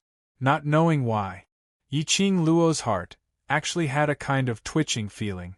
It was as if he had been tightly gripped by an ice-cold palm. Made her breathing become tight. Almost like a physical instinct. She listened to that voice, closed her eyes. Which was the moment she closed her eyes. Yiqing Luo seemed to see that white ray, as fast as lightning, heading straight for her face. She couldn't react in time. Her brain suddenly flooded with a large piece of complex and obscure totem. Large piece after large piece, quickly eroding her brain. Her brain immediately seemed to be squeezed by these totem, about to explode. She wanted to hug her headache and groan. But her whole body seemed to be imprisoned by a strong force, unable to move. Not knowing if it was an illusion. The moment she closed her eyes, Lin Sanjia smiled. Her body seemed to have stopped falling, suspended in mid-air. Ugh! A painful groan came from her nose. The totem continued to surge, constantly converging towards her heart. Suddenly, Yiqing Luo felt a scorching heat in her heart. No. More accurately, it was the profound jade heart. A burst of scorching feeling hit her heart. Following that, there was a strange aura surging around the profound jade heart. That aura was extremely unfamiliar. It didn't seem like the profound energy she was familiar with. What was going on? What on earth was this aura? What surprised Yi Qing Luo the most was her body, after coming into contact with this unfamiliar aura. There was no resistance at all. Instead, it was like an open mouth greedily absorbing this strange and unfamiliar aura. This was the first time she had encountered such a strange situation. Yi Qing Luo was startled and wanted to control her profound heart jade to prevent that unfamiliar qi from entering her body. However, there was resistance. The profound jade heart in his chest began to let out a sharp pain in protest. Her face instantly turned pale from the pain. She endured the pain with great difficulty. He quickly released his dark force to probe the strange aura in his body. However, the instant her profound energy intertwined with the unfamiliar aura, his profound energy actually took the initiative to entangle that aura. Yi Qing Luo, what the hell was going on? She wanted to get in touch with old man Tsang and ask him what was going on. But he didn't have time to connect his mental power with the azure dew bracelet. The profound heart jade suddenly sank again. The tearing pain once again messed up Yi Qing Luo's thoughts. Relax, don't resist, follow your body's instincts, accept it, that gentle voice once again sounded beside her ear. Like a spring breeze, it soothed the sharp pain in her heart. Chapter 39:17. Her heart had loosened at this moment, which also gave that unfamiliar aura a chance. That unfamiliar stream of air quickly rushed into the profound jade heart. Like a scorching fire, a scorching heat was rampaging within her profound jade heart. Again and again, it collided against her profound jade heart. This feeling was simply unspeakably bitter. But Yi Qing Luo didn't even have a chance to resist. She could only forcefully endure this unfamiliar airflow's collision with her profound jade heart, which brought about a sharp pain and a feeling of being squeezed by something. The profound energy and airflow intertwined, spreading to her limbs and bones. The two energies intertwined within her body. From time to time, it was still like calm stagnant water, like ice, so cold that it made one shiver. And from time to time, it was like a stormy sea, surging unceasingly, like a raging fire burning. The feeling of sometimes cold, sometimes hot. It made Yi Qing Luo really felt that she was about to expand with the heat and contract with the cold, and then explode with a bang. The two energies were still merging together. Yi Qing Luo, who was suffering from the torment, seemed to be able to see the two energies surging within her body, forming a huge storm within. The two energies, in the midst of intertwining and merging, became more and more vigorous. She even heard her own body, under the envelopment of the energy, emitting a kacha-kacha sound. Her bones seemed to be torn into pieces by these two energies. Yi Qing Luo felt that this was a feeling of the bones and limbs in her body being reconstructed. Just at this moment, her throat finally seemed to have opened up as she opened her mouth to let out a painful roar. Her hands suddenly clenched tightly. Boundless energy converged on her arms. The air trembled. She felt a strong and overbearing profound energy flying out from her arms. Bang, bang, bang. Deafening explosive sounds resounded all around. Yi Qing Luo swiftly opened her eyes. The profound energy encircling her body swept out even more violently. Yi Qing Luo lowered her eyes, looking at her own body. That energy that was restraining her seemed to have been shaken off by her earlier. Her entire body was light like a feather. Just a slight movement. His body, which was falling from the sky, stood firmly on the vast expanse of white nothingness. Yi Qing Luo's first reaction was to search for that figure that she saw earlier. But no matter how she looked around, she had never realized that there was someone else besides her in this vast expanse of whiteness. Silence reigned. It was lifeless. In Yi Qing Luo's mind, the image of that figure earlier appeared, as he whispered beside her ear. That figure was slender and soft. That voice was as gentle as water. It gave her a very familiar and intimate feeling. He thought about it carefully. His heart suddenly tightened. It was as if he was being pricked by a needle. She slowly lowered her arms. The energy surrounding his body was still circling around excitedly. Until now, what else did Yi Qing Luo not understand? That figure was helping her reconstruct her body. After being cleansed by the marrow cleansing pill, her bones also started to reform. His entire body seemed to be filled with boundless power. That figure, he was helping her. But why? Yi Qing Luo couldn't understand. Suddenly, her ears twitched and she raised her head. In the vast expanse of whiteness, a huge palm stretched out. That hand pressed down on her. F***ck. What the hell is that? Yi Qing Luo was about to evade. But that huge palm accurately wrapped around her. It was like Buddha's five-finger mountain, firmly imprisoning her. But it was only at this moment when she was imprisoned. Yi Qing Luo's eyelashes blinked, as her struggling movements stopped. Chapter 39:18. A Xian's hand? What on earth was going on? When that large palm had completely wrapped her up, Yi Qing Luo felt the rampant clamor in her body. The surging energy seemed to have been appeased as it settled down in her body. Following that, a man's mellow voice was heard from all directions. Gentle and affectionate, calling her name over and over again. Lil Luo'er! Lil Luo'er! Lil Luo'er! That call seemed to be filled with endless warmth and sweetness. Yi Qing Luo's heart seemed to be touched by something. Following that large palm which was covering her body suddenly tightened. Her body also felt a huge pulling force. Bam! A buzzing sound rang beside her ear. The pulling force disappeared. It turned into the feeling of falling rapidly from a high altitude. The next moment, she suddenly opened her eyes and sat up with a whoosh. She opened her eyes wide as she looked straight ahead, panting heavily. Her body still had the feeling of falling. But what entered her eyes was a white gauze curtain with a few white tassels hanging down. It was no longer a vast expanse of whiteness. It was no longer endless silence. This place was not that lifeless place earlier. Yi Qing Luo was just about to move. Her side suddenly leaned against a warm and thick chest. Her petite body was stained with warmth. The man's long arm held her tightly in his embrace, as though he couldn't wait to rub her into his body. Lil Luo'er, you're finally awake!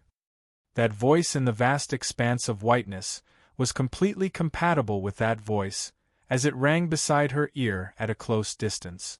A familiar smell, a familiar warmth, a familiar voice. It made Yi Qing Luo's consciousness gradually return. Her long curly eyelashes fluttered. Suddenly she stretched out both hands and hugged the man in front of her. Ah Xian! She opened her mouth. Her throat felt like it was on fire, as it was hoarse. Spitting out two words, her throat felt as though it was cut by a knife, as the pain was unbearable. The man immediately retreated for a while, as he raised his hand to bring up the warm water beside him. Yi Qing Luo was about to take the water, but her chin was suddenly lifted by a slender finger. When he raised his head, he saw a face of peerless elegance magnifying in his eyes. The man's deep, black eyes were filled with love. The distance between the two was getting shorter and shorter. She was so close that she could even see the ripples in the man's eyes. She could even count the man's dense and long eyelashes one by one. The next moment, a wave of warmth and softness pressed against him. The warm water poured into her mouth. The water ran down his throat. It also alleviated the burning sensation in her throat. The man left her lips again. Yi Qing Luo blushed slightly. You! Just as he opened his mouth, he spat out a word. Then, the man's lips pressed against hers again. One mouthful after another. He poured a cup of warm water into Yi Qing Luo's mouth. The man put down the cup and held her in his arms again. The warmth and taste of the man still lingered in her mouth. Yi Qing Luo's cheeks were dyed red. Shy. Dmo Xian lowered his eyes to look at the person in his arms, as he gave an evil smile.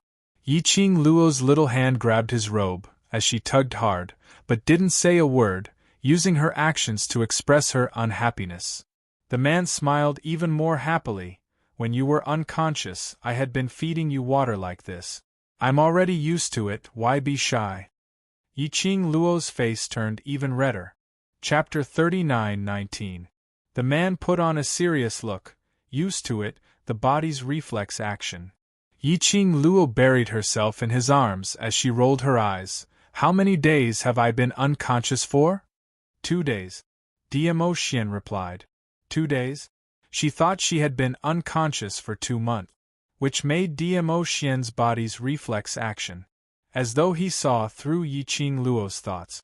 Dmo Xian held her little body as he brought her into his arms. The young lady's body left the bed and was brought into the man's arms. Immediately after, he lowered his head and whispered softly in her ear, "Used to taking care of you, this is my lifetime's habit." Yiqing Luo's petite body trembled slightly. She was touched, and there was also the man who intentionally blew past her ear, like a feather, tickling her heartstrings. Even though they had shared the same bed for such a long time. Even when facing Dmo Xian, she still couldn't help but blush and palpitate, unable to resist the temptation of Dmo Xian. The young lady avoided his playful lips as she stuffed her head into his shoulder, coughing lightly as she changed the topic. I remember. Wasn't I knocked out by Zhu Wu Xian's drug? Why did I wake up so quickly?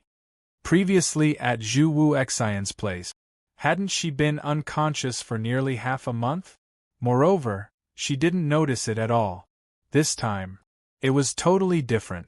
Recalling that vast expanse of whiteness earlier, and that mysterious figure, gentle voice, and the change in her body's bones, she kept all these memories, totally different from the last time. The minute she woke up, she only remembered what happened in the upper realms passageway. Because you're too restless, so I forcefully woke you up. Dmo Xian's eyes drooped as he looked at the person in his arms. The young lady buried her neck into his shoulder, revealing a fair neck as though it was glowing. The dazzling whiteness made his gaze dim slightly. The arm which held the young lady's slender body tightened a little. Yiqing Luo didn't notice that the man's gaze on her had changed. After she heard the man's words, she even rubbed her head against the man's chest a few times before raising her head and stared at him. I'm very restless when I sleep. Amen, restless. The man gazed at her with his deep eyes, and even his voice became deeper and sexier. You'll only be so tired when you sleep with me. Tired to the point of being content. How would Yiqing Luo not understand his hint? A scorching gaze. It was a deep and magnetic voice. And those words that made people blush. All of them made the young girl's heart beat as if it was tired. Her face was so hot that even her body was heating up. Her beautiful face was dyed red. It was like a slowly blooming rose, captivating the soul to the extreme. Dmo Xian abruptly tightened his arms. He was afraid that if he looked at this face that could make his heart flutter, he would be unable to control himself from wanting to hold her tightly in his arms. He hugged her tightly and said, "These 2 days you have indeed been restless. Sometimes your body is cold and sometimes it feels like it's burning. You even let out painful cries from time to time, as if you're in a deep sleep and in extreme pain. So, I can only enter your consciousness and wake you up." Infiltrate my consciousness? Yiqing Luo recalled that the last thing she remembered was a huge palm floating down from the sky, imprisoning her. It was indeed because of Dmo Xian that she woke up from that vast expanse of whiteness. But what Yiqing Luo didn't know was, although Dmo Xian's words were spoken in a light tone, but the truth was in these 2 days of deep sleep. Chapter 39:20. These 2 days had practically tortured him to the point of insanity. He was on the verge of collapse, watching Yiqing Luo howling in pain in her sleep. Looking at Yiqing Luo's alternating between cold and hot, the agonizing look. He was powerless to solve this problem. especially after hearing that old man Tsang was unable to get in touch with Yi Qing Luo. It was like an invisible force, completely isolating Yi Qing Luo from the outside world. Diamo Xian's heart was even more restless. Fortunately, Lil Luo woke up. This was the method that old man Tsang had taught him. Sneaking into Yi Qing Luo's consciousness space, he brought her out from within. However, the dangers involved. He didn't intend to let Yi Qing Luo know. As long as his little Luo woke up safely and returned to his side, that was enough. She could feel the slight ups and downs of the man's emotions, and the strength of his hands tightening. Yi Qing Luo's chin rubbed against the man's chest. Then, she raised her head and smiled at the man's chin. Both hands also tightly encircled the man's waist. She knew what Diamo Xian was feeling right now. She also knew how Diamo Xian felt these 2 days. "Don't worry, I'm awake. I'm back. Am I not in your arms now?" The girl's soft voice was like a cat's paw, tickling the man's heart little by little. The girl's posture and angle. He could clearly see the young girl's exquisite face in the deepest part of his heart. His pupils suddenly shrank. He could vaguely see a dim stream of light moving about. In the next instant, the man raised his hand and pressed it against the back of the girl's head. "Bend over, lower your head." His thin lips pressed against the girl's lips. This kiss. It wasn't as simple as crossing the water like before. Instead, it was a fierce and passionate kiss. A man's elegant sandalwood scent filled her nose. It was as if he could knock her out at any time. Their lips were slightly cold. Everything was heating up. This kiss was domineering and filled with his wild aura. However, her movements were extremely gentle. His hands slowly wrapped around her slender waist. His palms were pressed against her waist, moving around incessantly. Ah Xian, Yi Qing Luo couldn't catch her breath as she laid in the man's arms.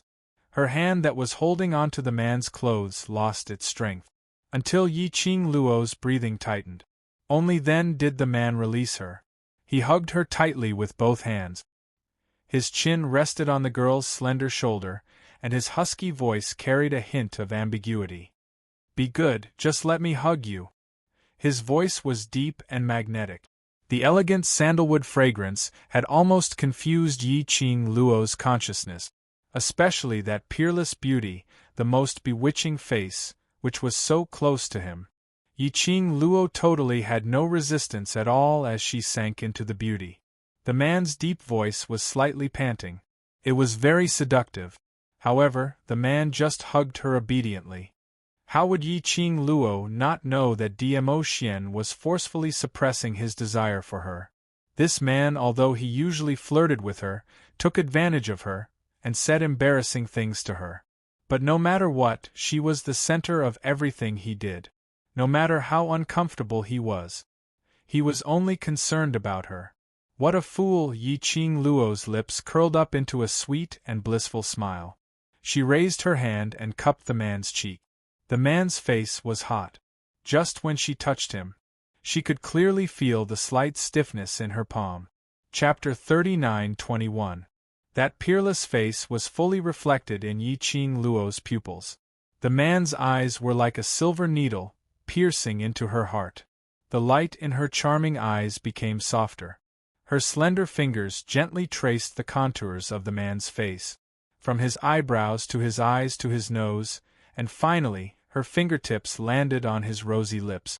Yi Qing Luo's charming eyes rose slightly, hooking into a coquettish arc. Her pair of fox-like eyes stared at his thin lips without blinking. Following that, the corners of her lips curled up frivolously, her voice also became soft and charming. "Since you've flirted with someone, you should take responsibility till the end." The words fell. She had already leaned forward and covered the man's lips. The man's initiative and her initiative were totally different concepts. When the young lady's sweet breath approached, her gentle words were already a blatant hint. The man's eyes instantly turned pitch black. He held the young lady tightly and pressed her into his arms, turning from guest to host. From his throat, a low and sinister threat came out, You asked for it. When the time comes, don't beg for mercy. That mellow voice, because of the young lady's initiative, had been tainted with a thin layer of hoarseness. Lingering and charming, the warmth rose. Gulp, just at this moment, suddenly a sound that spoiled the mood rang in the room. The two of them, who were stuck close to each other, immediately froze. Gulp, gulp. Following that sound rang again. Diemo half propped up his body, slightly glanced sideways. His line of sight fell on the young lady's flat abdomen. The young lady's robe was in a mess, revealing her fair skin. When Diemo line of sight swept over, Yiqing Luo let out an ah, then pushed away the man who was half propped up, lifted the quilt and covered her head. Vaguely, she could still hear the man's low chuckle. Yiqing Luo clutched the quilt. She couldn't wait to bang her head into the quilt. So shameful. She took the initiative to seduce Diemo. She didn't expect her stomach to be so disappointing. At this juncture, it was actually so hungry that it was growling. Did it need to be so embarrassing? Mushroom. Blue skinny. Yiqing Luo silently cursed her stomach 100 times in her heart. Suddenly she felt a broad palm, covering her quilt. Her body stiffened. The man's mellow and smiling voice floated down from above. It's my fault. I forgot that you've been unconscious for 2 days. You must be hungry. Following the man's words, she could feel the man slowly bending down to the side of the blanket and talking to her at a close distance. Yiqing Luo's cheeks turned even redder. She clutched the quilt and remained motionless. Good girl, let's go eat first. Diemo coaxed. Under Diemo half coaxing and half dragging, Yiqing Luo slowly lifted up a corner of the blanket, revealing a guilty little face. Then Are you really all right? Previously, he had endured it. But she insisted on taking the initiative. This was what it meant by flirting and not wanting to take responsibility. Diemo lifted the blanket and carried her up from the bed. As the girl screamed in surprise, she hooked her arms around his neck. He chuckled and whispered into her ear, "It doesn't matter. After you're full, it'll be my turn to feed me." Yiqing Luo, she really shouldn't feel guilty. Of course, what Diemo said about being fed by the girl after he was full was finally left unsettled. Because after Yiqing Luo had freshened up and followed Diemo out for a meal. Chapter 39:22. After finding out that the reason why Yiqing Luo was unconscious was because of that fellow Zhu Wu Xian, he immediately exploded. Old Lai, in particular, slammed the table, his beard widened. What? That kid actually dared to drug you? You just wait, I'll bring the Hell Palace's people right now and screw up his red clear pavilion. With that, Lao Lai rolled up his sleeves and walked toward the door. He took a few steps. Sensing that something was amiss, Zhang Xian halted his footsteps once more and turned to look at the group of people staring at him. Even as he rolled up his sleeves, he asked, "Aren't you all going to stop me?" Everyone shook their heads in unison.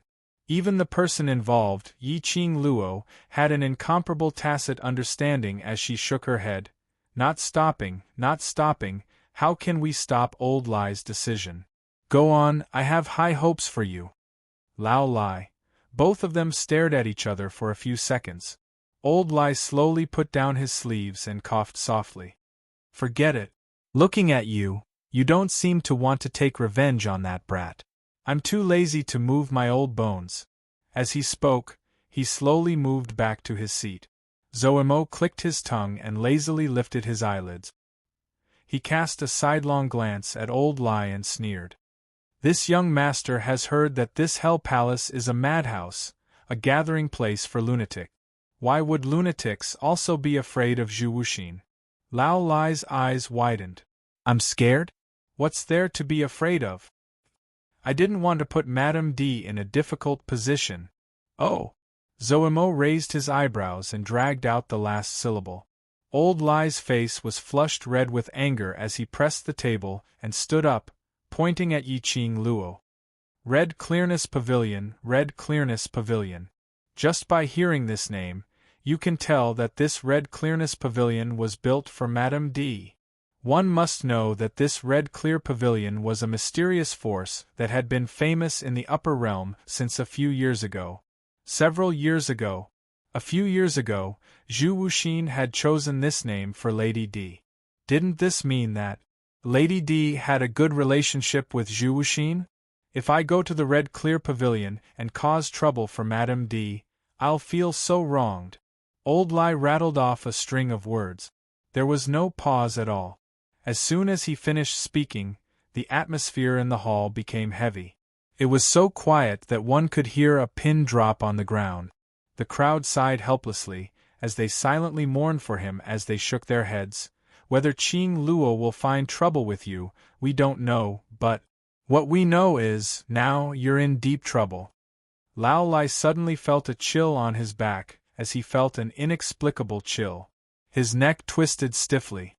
She then met with Dmo Xian's icy cold eyes. Lao Lai's mouth trembled, and he immediately gave in. Yiqing Luo naturally felt the low pressure from the man beside her.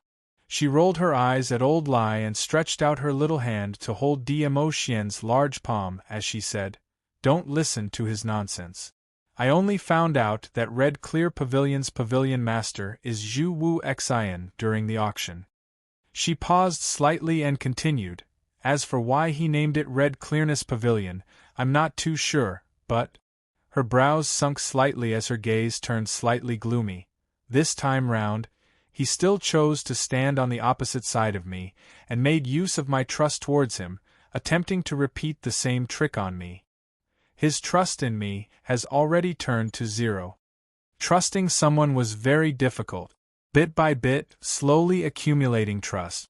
There was a possibility that because of one matter, it would completely crumble." Chapter 39-23. Lil Luo Dmo Xian looked at the young lady's sunken expression. Although her head was lowered and her fine black hair covered her expression. But Dmo Xian could clearly feel that Yiqing Luo's current mood was very gloomy. His long arms scooped and brought the young lady into his arms. Perhaps his obsession with you is too deep, and he was bewitched by secluded palace. Yiqing Luo laid in Dmo Xian's arms openly, feeling the warmth from his body, soothing the gloomy mood in her heart. She moved her little head in his arms. Her chin rested on his chest. She raised her head slightly and suddenly laughed. "He's your love rival, why are you still helping him to speak up?" According to Dmo Xian's character, she felt repelled towards Zhu Wu Xian. He should be happier than anyone else. But he actually helped Zhu Wu Xian to speak up? TSK, did the sun rise from the west today? Dmo Xian's slender fingers pinched her nose as he gently pinched it. Following that, he bent over slightly. That handsome face came close to Yiqing Luo's face. The surrounding crowd. Why did it feel like they were being neglected? But luckily, the two of them who were extremely intimate still had some conscience. They didn't really engage in lovey-dovey activities in front of everyone. Dmo Xian's face stopped at a distance of about a fist away from Yiqing Luo.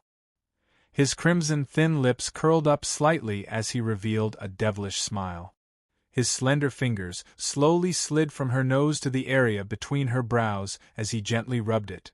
"I just don't want to see you frowning here," showing a worried look. Yiqing Luo's heart suddenly soared. A faint smile unknowingly appeared in her eyes. Her arms hooked onto Dmo Xian's neck as she smiled like a flower. "Seeing this face of yours has healed my body and mind." The two of them smiled at each other as their eyes were filled with tenderness and sweetness. The surrounding crowd. All right, although the two of them weren't really lovey-dovey. But this feeling, as compared to lovey-dovey, was even more stimulating. But Yiqing Luo's mood indeed rose by a lot. In the main hall, everyone was bustling. However, in a dark corner not far away, there seemed to be a layer of frost covering it. Some of the servants of the Qiao mansion who passed by felt an inexplicable shiver. In the dark, a red figure was faintly discernible. The man's face was as cold as ice, without the slightest emotion. Especially those eyes that were like stagnant water. It was as if he would freeze to death under his ice with just a glance. He wasn't close to the hall, but he wasn't far either. He could clearly hear all the voices in the hall. In his mind, the girl's clear voice kept repeating over and over again. His trust in me has been reduced to zero. Trust? Did she no longer trust him? He just wanted to keep her by his side. He just didn't want her to treat him so coldly again. Obviously, she belonged to him, didn't she? Did he really do something wrong? Zhu Wuxin's hands that were hanging by his side slowly clenched. Blue veins popped out of his fist. It was as if he was suppressing some kind of emotion in his heart. Suddenly, his hand opened up as his vision swiftly turned towards a certain direction behind him.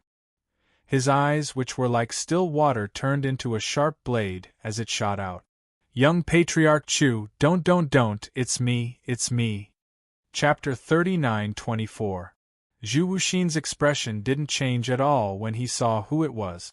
That slender and soft figure leaned against Zhu Wu Xian's body. Young Master Zhu, scram. The slender figure had yet to approach him. Zhu Wuxin flicked his sleeve, avoiding the woman's approach. An invisible wave of air isolated the woman a step away from him. The woman didn't get angry. Instead, she looked at him with a smile. Young Master Chu, why are you hiding here alone? Don't worry, as long as you follow the instructions of the revered Yi Qing Luo, will definitely belong to you. Zhu Wuxin's eyes flashed.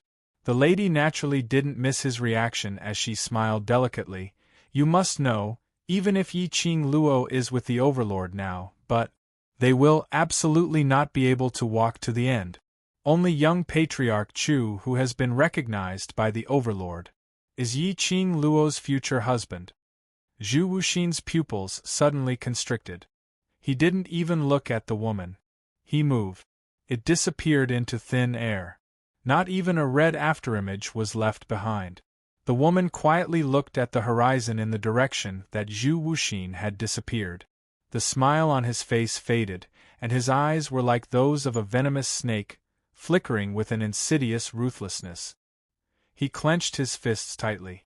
Yi Qing Luo, whether it was Di Zun or Zhu Wuxin, all of them were circling around Yi Qing Luo.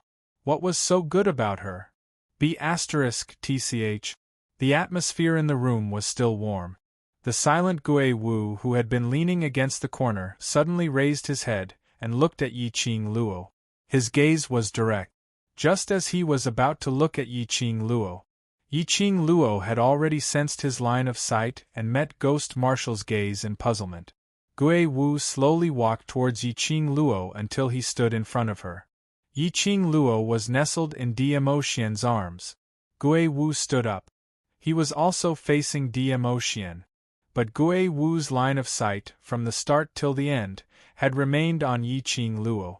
It was a young and handsome face. But those eyes were full of hardships and complicated emotions that no one could see through. Yi Qing Luo felt uncomfortable being stared at. She shifted her body and adjusted her position in Dmo Xian's arms as she coughed lightly.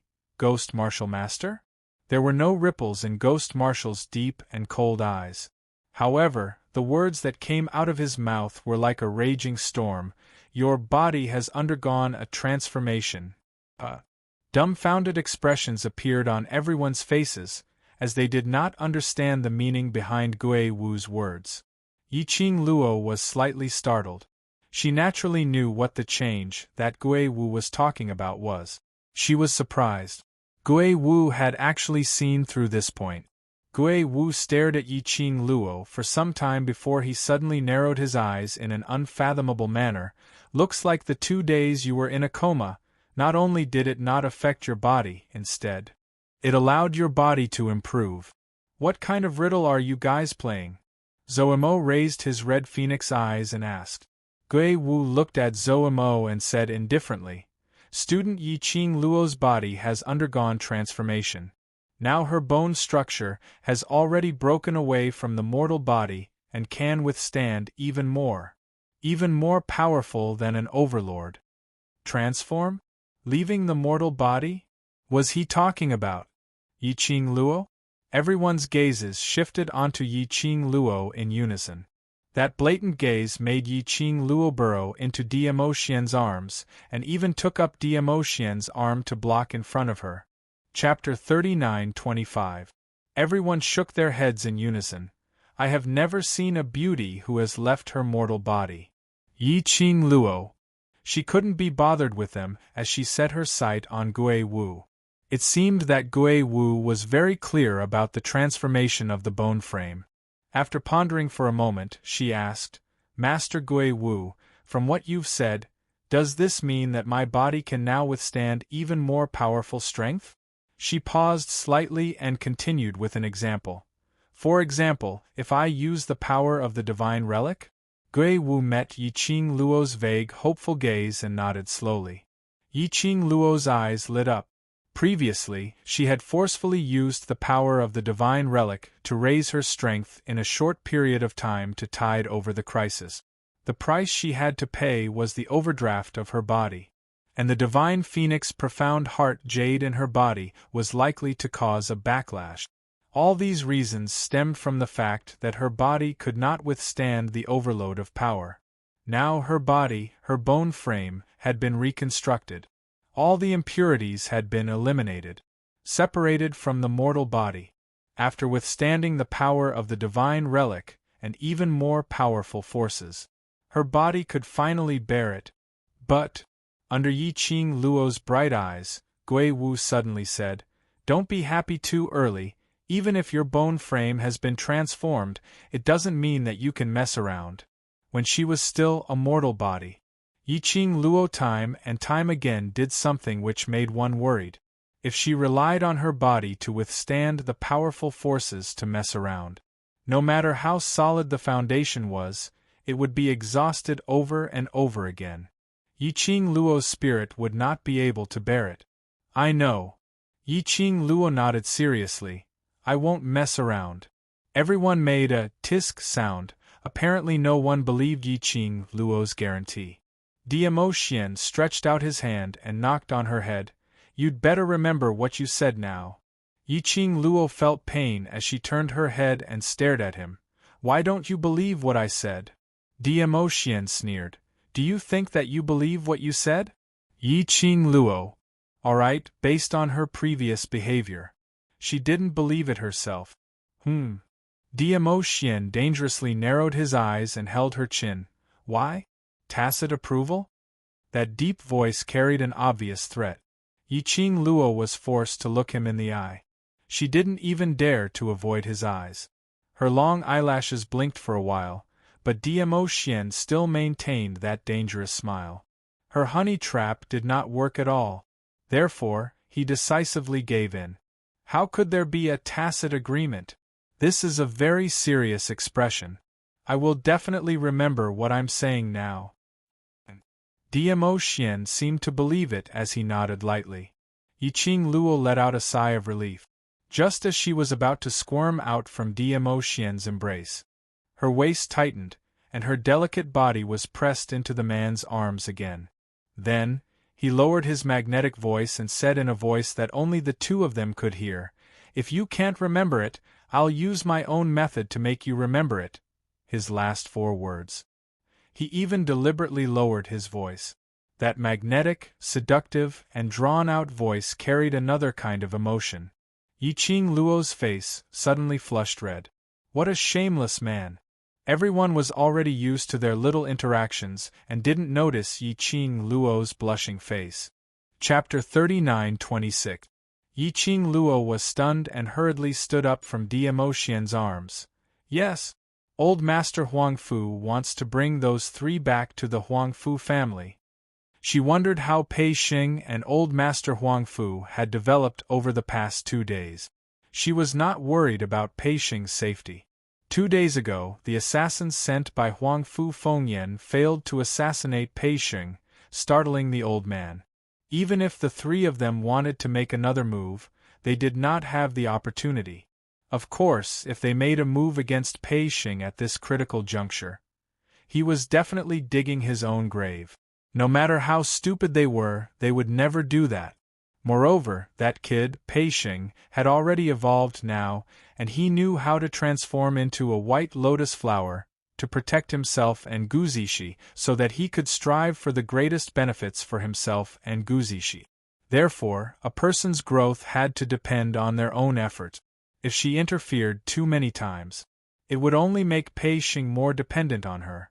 In the end, no one gave him any advice, and he fell into a state of confusion.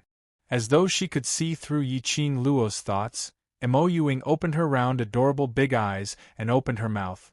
They get along very well, and I can tell that old Master Huang Fu sincerely wants to bring Pei Xing home. Yiqing Luo nodded. Let's go take a look. Perhaps we can still make it in time to send old master off. In next to no time, the group arrived at the treasure-gathering exchange. After 2 days of repair, the houses that had been destroyed by the assassins had been temporarily repaired, so it wasn't too messy. Just as the group walked into treasure-gathering hall, a slender figure stood in the middle of the hall. That person had a tall and straight posture, a grave and stern face, and an outstanding temperament. He just stood there in silence. It could attract everyone's attention. Yiqing Luo and the rest naturally set their sights on that person first. At that moment, everyone's expression changed. Kitty Li was the most impatient. She suddenly jumped out of Zhou Mo's arms and pounced towards that person. You actually dare to appear here? Kitty will scratch you to death. Little wild cat. Zhou Mo's expression changed slightly, and he immediately chased after it. Before that person could make a move, he pulled Kitty Li into his arms. With a quick roll, he dodged the man's attack. Meanwhile, a black figure moved and quickly appeared in front of Zhou Mo. With a raise of his hand, a black light condensed. The two forces collided, creating traces of electricity. It was tight and gradually dissipated. The shock waves in the air gradually subsided. This unforeseen event caused the atmosphere in the hall to become even more tense. The group of people stared at that person with tensed emotions. The man turned around and looked at them expressionlessly. Finally, a pair of cold eyes that were as calm as still water fell onto Yiqing Luo.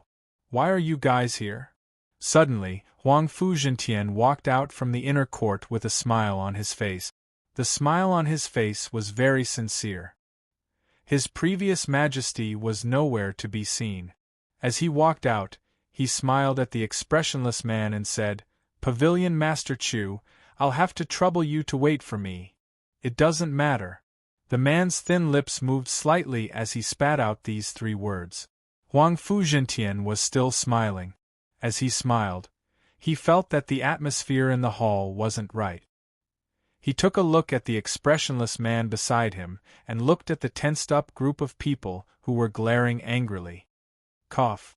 You guys should all know each other. This is Red Clear Pavilion's Pavilion Master Chu Wu Xen. This side are that fellow Pei Xing's friends. Chapter 39-27. After the introduction, he eased the atmosphere and continued, I heard that Miss Yi and Pavilion Master Chu are old acquaintances, so I don't think I need to introduce you any further. No need. Zhu Wu Xian stared at Yiqing Luo. I understand her better than anyone else. Huang Fu Zhentian, why does it feel like the atmosphere is getting weirder and weirder? Yiqing Luo and the rest looked at Zhu Wu Xian warily. He truly hadn't expected Chu Wuxin to appear at the treasure-gathering exchange. Moreover, it seemed like they were here to cause trouble. Yiqing Luo had not expected to meet Zhu Wu Xian here. She thought that Zhu Wuxin would not dare to appear before her in the near future. What astonished Yiqing Luo the most was, Chu Wuxin had actually changed out of his usual red clothes. Today, he was dressed in a white robe, which made him look even more cold and aloof. The unapproachable aura around him was even more obvious. To be honest, although Chu Wuxin was dressed in red, his temperament did not seem out of place. But it was obvious that he was more suited for white. This color was too compatible with him. However, Yiqing Luo's slender brows creased slightly. There was an indescribable feeling of unease in his heart. If I remember correctly, Chu Wuxin had always been dressed in red. This was because the original owner Yiqing Luo had once said to let him always wear red clothes. Chu Wuxin kept this in mind. He also used his actions to show how much he valued the original owner. But now she had actually swapped out her red dress. This represented that he had let go of Yiqing Luo. She was not reminiscing about Zhu Wuxin's feelings for her. It was not because Zhu Wuxin had let go of this relationship and felt that it was a pity. Instead, somehow, he felt that something was wrong. Zhu Wu Xian's sudden change was really too strange. Would someone as stubborn as Chu Wuxin really give up so easily?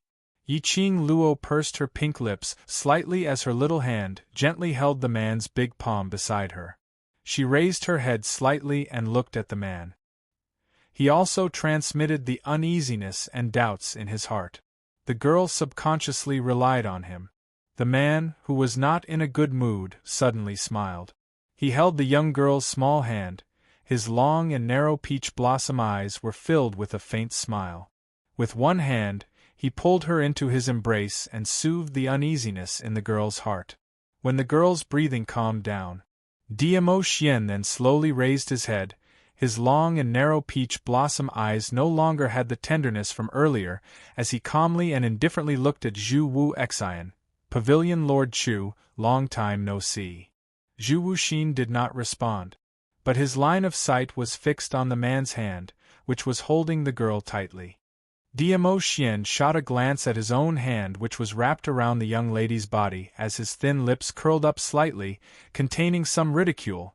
Since Pavilion Lord Chu said that you understand Lil Luo, don't tell me that you don't know that Lil Luo doesn't want to see you at all? Zhu Wu Xian's eyes finally reacted, like ripples on the surface of water.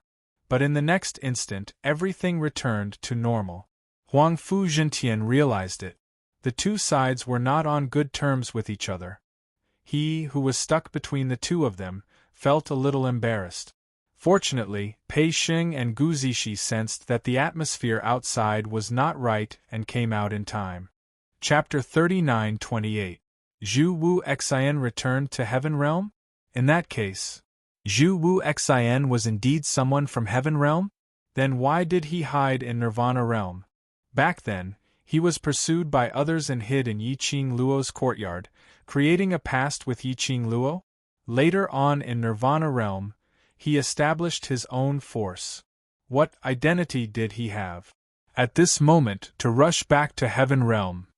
Was it because of her, or was it a part of Secluded Palace's plan? Yiqing Luo's slender brows creased tightly as her suspicions towards Zhu Wu Xian grew. 2 days ago, he drugged her. He probably wanted to bring her back to Heaven Realm? You woke up very quickly. Zhu Wu Xian's icy cold voice interrupted Yiqing Luo's thoughts. It also interrupted her probing gaze. That drug won't have any effect on your body. I won't do anything to hurt you. Zhu Wu Xian looked at her fixedly as he explained word by word. I came to treasure gathering because I wanted to wait for you. Not waiting for Yiqing Luo to reply. Kitty Li's face had already turned red from anger as she flailed around in Zomo's arms. Pui. What won't hurt sister, what you did is hurting sister.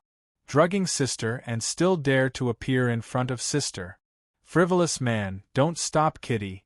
Kitty wants to scratch him to death. Zhu Wu Xian didn't even blink his eyes. He turned a deaf ear to Kitty Li's accusations. His gaze had been fixed on Yiqing Luo from the start till the end. His gaze was calm without any fluctuation of emotions. But Yiqing Luo could clearly feel that the gaze he shot towards her was scorching hot. She frowned slightly as her expression turned cold. What are you waiting for me for? I want to speak to you alone. Zhu Wu Xian said. No way. Kitty Li rejected without thinking. Zhu Wu Xian looked at Yiqing Luo quietly, waiting for her reply. Yiqing Luo's lips pursed even tighter. The man beside her suddenly pushed her body forward. Yiqing Luo was stunned as she looked at him sideways. But towards Diamo Xian's doting eyes. Like obsidian, it shone with an eye-catching radiance. Looking over, what was reflected in his eyes was her face. He raised his hand and brushed away the stray hair on the girl's cheek. The person who understands you best is me. Go. Beside her cheek was the touch of a man's fingertips. It carried a man's elegant sandalwood scent. Her eyelashes fluttered. Suddenly, his small body leaned forward. She hooked her wrist around the man's neck. She abruptly pulled the man down, then tiptoed and planted a kiss on his lip. The girl's eyes were full of smiles. Good boy. She withdrew her hand and took a few steps back from Diemo. The moment he turned around, the expression on his face became indifferent. All right. This word was a reply to Zhu Wuxin. After saying those words, she took the lead and walked toward the inner courtyard. Zhu Wu Xian was stunned for a moment. To be more precise, it was from the moment Diemo hugged Yiqing Luo tightly, that indistinctly provocative sentence, "The person who understands you the most is me." His thoughts were a little absent-minded, especially when he saw Yiqing Luo taking the initiative to kiss Diemo. His heart felt like it was being torn apart by something, until the young lady's figure disappeared from his sight. Only then did Zhu Wu Xian's calm eyes ripple. Following that, he chased up to Yiqing Luo's footstep. At the same time, Zhou Emotian raised his devilish phoenix eyes and was about to tease, "Yo. I didn't expect our Overlord to be so magnanimous, he actually." Chapter 39-29. Because the air pressure in the lobby instantly turned frosty. The air seemed to have frozen. Everyone couldn't help but shiver. They all turned to look at the D-Zune, who was sitting stiffly at the side with a gloomy face. That handsome and elegant face was covered with frost. His entire body was burning with an aura that was about to explode. Everyone, in front of Yiqing Luo, his magnanimity and generosity were all in act. Inner courtyard.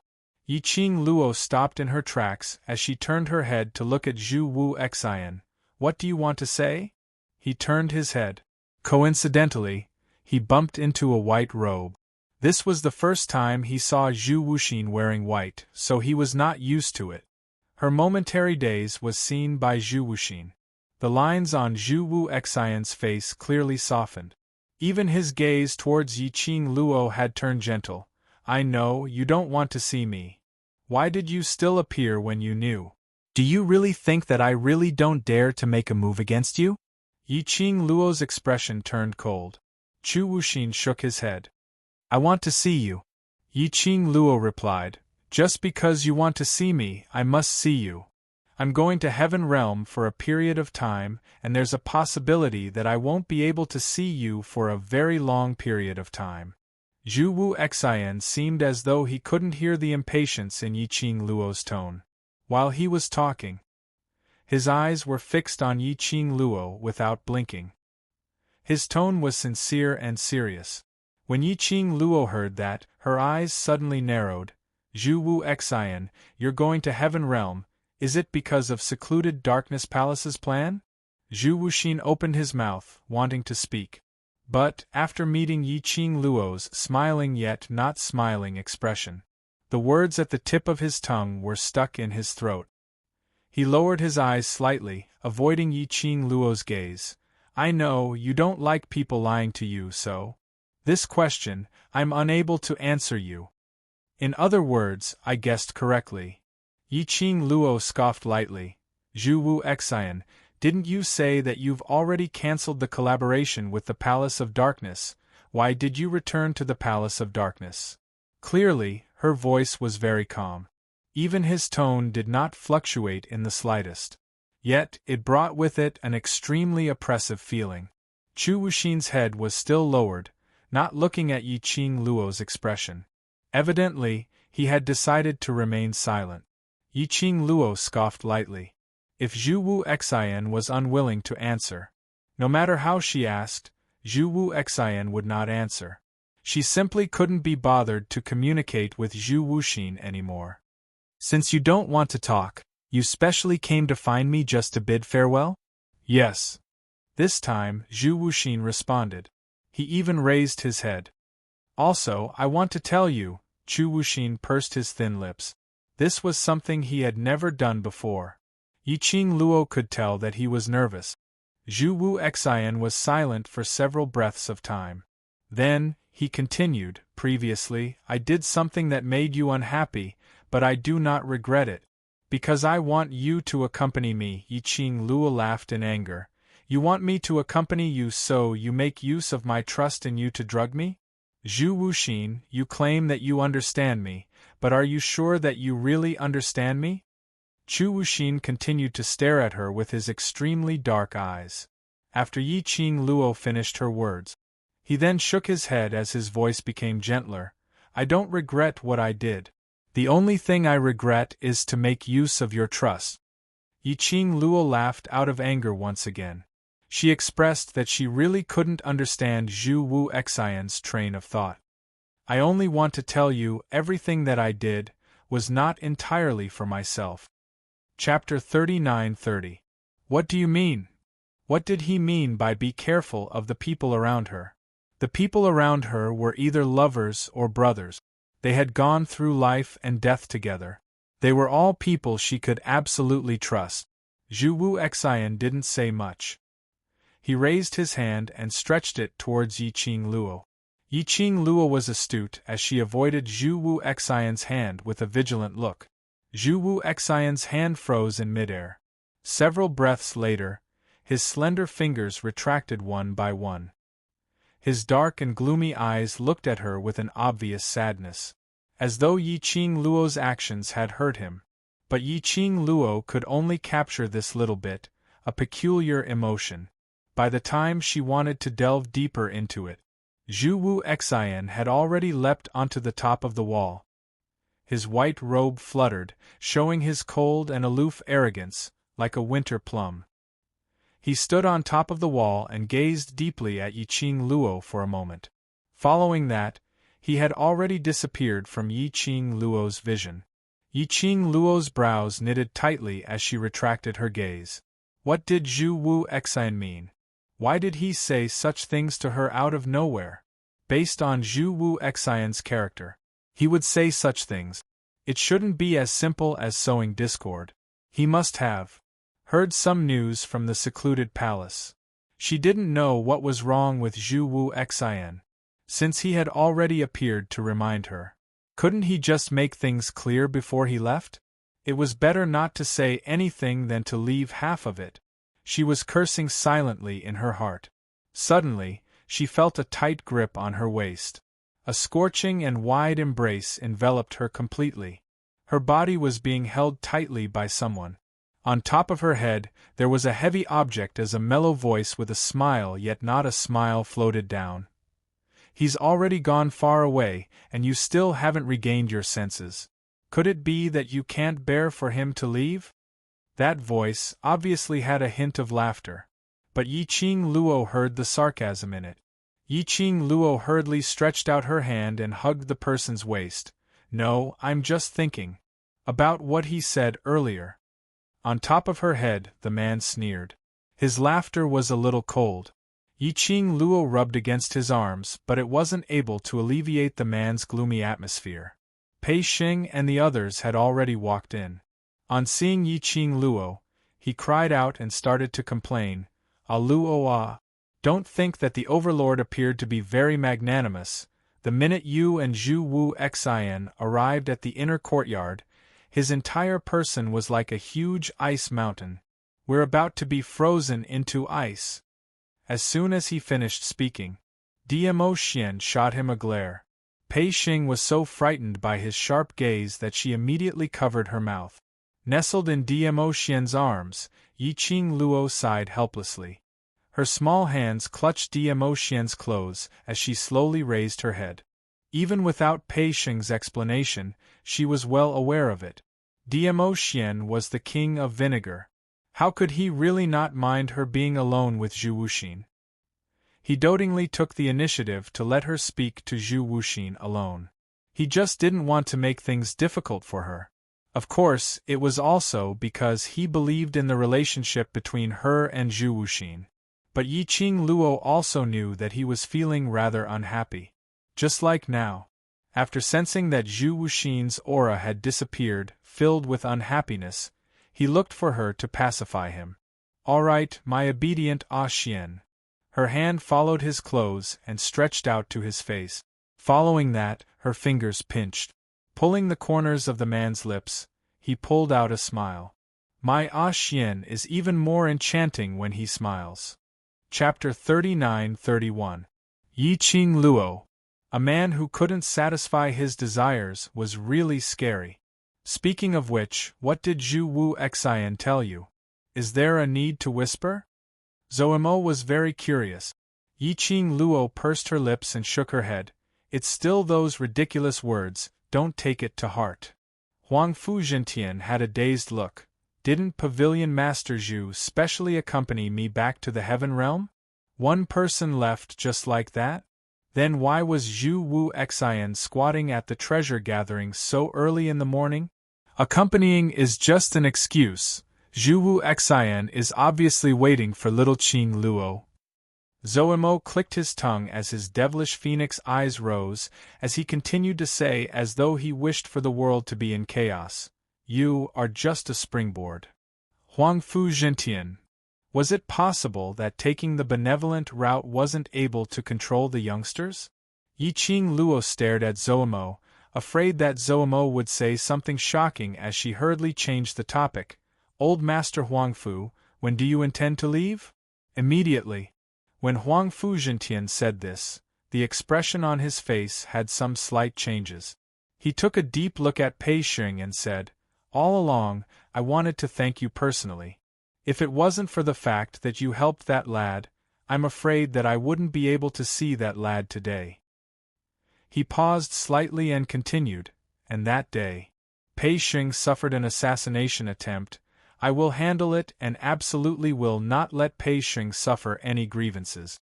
She could tell that Huang Fu Zhentian really couldn't bear to part with Pei Xing. These 2 days, the relationship between the both of them had deepened. Even Pei Xing was willing to change his way of addressing him as grandfather. Yi Qing Luo smiled slightly. Huang Fu Zhentian spoke solemnly, Miss Yi, gathering treasure is Pei Xing's wish and also his dream, so, for the next few days I'll have to trouble you. Saying that, Huang Fu Zhentian straightened his body as he slowly bowed towards Yi Qing Luo's direction. Yi Qing Luo hurriedly stretched out her hand as she stopped Huang Fu Zhentian. The current Pei Xing really doesn't need us to worry about him. Just let him grow up on his own. Yes, grandfather, don't worry about me. Pei Xing went up and held Huang Fu Zhentian's hand. The both of them exchanged a smile. This heartwarming scene was heartwarming. However, there were also people who were so angry that they gritted their teeth. Yi Qing Luo's sharp senses detected a strange fluctuation in the air. She gave him a sidelong glance. He saw 3 figures standing behind the temporarily built withered tree. Huang Fu Fengyan was glaring at them with hatred. The fierceness and hatred in his eyes. It was as if it wished to swallow them whole. A powerful aura spread out. Naturally, it attracted the attention of the others. When Huang Fu Zhentian looked over and saw Huang Fu Fengyan's savage and warped face, his face instantly darkened. Evil creature! Huang Fu Zhentian was unable to restrain his rage and grunted coldly. What are you glaring at? Did I punish you wrongly? Huang Fu Fengyan instinctively shrunk her neck when she heard Huang Fu Zhentian's voice, and she hid behind Big Brother and Third Brother. Huang Fu Chi Fei's lips curled into a warm smile. No matter what grandfather does, it's always right. This time's matter is indeed Fengyan's fault. Towards grandfather's punishment, Fengyan doesn't dare to not accept it. Saying that, he lowered his head slightly and looked at Huang Fu Fengyan as he appeased her in a warm voice. Fengyan, am I right? Chapter 39-32. Until Huang Fu Fengyan was dragged out by Huang Fu Qifei. Yi Qing Luo then noticed. Huang Fu Fengyan's temperament had undergone a huge change. Just 2 days ago when he saw her, she was still arrogant and domineering. It was as if she did not take these people from the Earth domain seriously and had a high and mighty attitude. but now her entire body was shrouded in a layer of deathly aura. There was a deathly aura between his brows. The light in his eyes dimmed a lot. Wait a minute, Yiqing Luo narrowed her eyes slightly as she carefully sized up Huang Fu Fengyan. After noticing something, she suddenly laughed out loud. His curved eyebrows were filled with mockery. Huang Fu Fengyan's expression instantly darkened. His eyes were filled with uncontrollable resentment. If it wasn't for Huang Fu Qifei holding her wrist tightly, she would have died. Perhaps Huang Fu Fengyan almost couldn't control the anger in her heart as she pounced towards Yiqing Luo. Yiqing Luo seemed as though she couldn't see Huang Fu Fengyan's madness. His laughter became more and more mocking. He didn't expect the old man to be so ruthless. The old man actually directly crippled more than half of Huang Fu Fengyan's profound rank. Yes, most of them. Previously, Huang Fu Fengyan's talent was passable, and she had the Huang Fu bloodline. Moreover, she had been supported by many resources since she was young. Her profound rank was at least at the 7th or 8th level of the Sage Profound Realm. But the current Huang Fu Fengyan, judging from the fluctuations of the profound waves on her body, I'm afraid he's only hovering around the Sky Profound Realm. In fact, it was even showing signs of slipping. Profound Sky, if they were placed in the Nirvana realm, they would be the best among the geniuses. However, Huang Fu Fengyan was someone from the Heaven realm. In the heavenly realm, even the lowly people were like dust. Their strength was probably above Huang Fu Fengyan's. To the arrogant Huang Fu Fengyan, this move was indeed the cruelest punishment. It was no wonder that Huang Fu Fengyan was looking at them as if they were her father's murderer. No, even killing one's own father wouldn't have such a huge grudge. Slut! Looking at Yiqing Luo's ridiculing smile, Huang Fu Fengyan was so infuriated that her eyes turned red. She struggled to pounce towards Yiqing Luo. His face was hideous and terrifying. Shut up! Huang Fu Zhentian berated angrily. Looks like the punishment I gave you isn't enough. You still don't understand etiquette, right? Grandfather! Huang Fu Fengyan was angered to the point of tears. Before he could finish. She was forcefully pulled back by Huang Fu Qifei. Huang Fu Qifei shook his head at her, then said gently, Grandpa, it's getting late, let's return to the Heaven realm first. Huang Fu Zhentian grunted coldly and didn't even want to take another glance at Huang Fu Fengyan. He gave Pei Xing a few instructions. Huang Fu Zhentian led the three of them away from Treasure Gathering Hall. Before leaving, Yiqing Luo noticed that Huang Fu Qifei's indistinct vision fell onto her. That gaze made Yiqing Luo feel uncomfortable.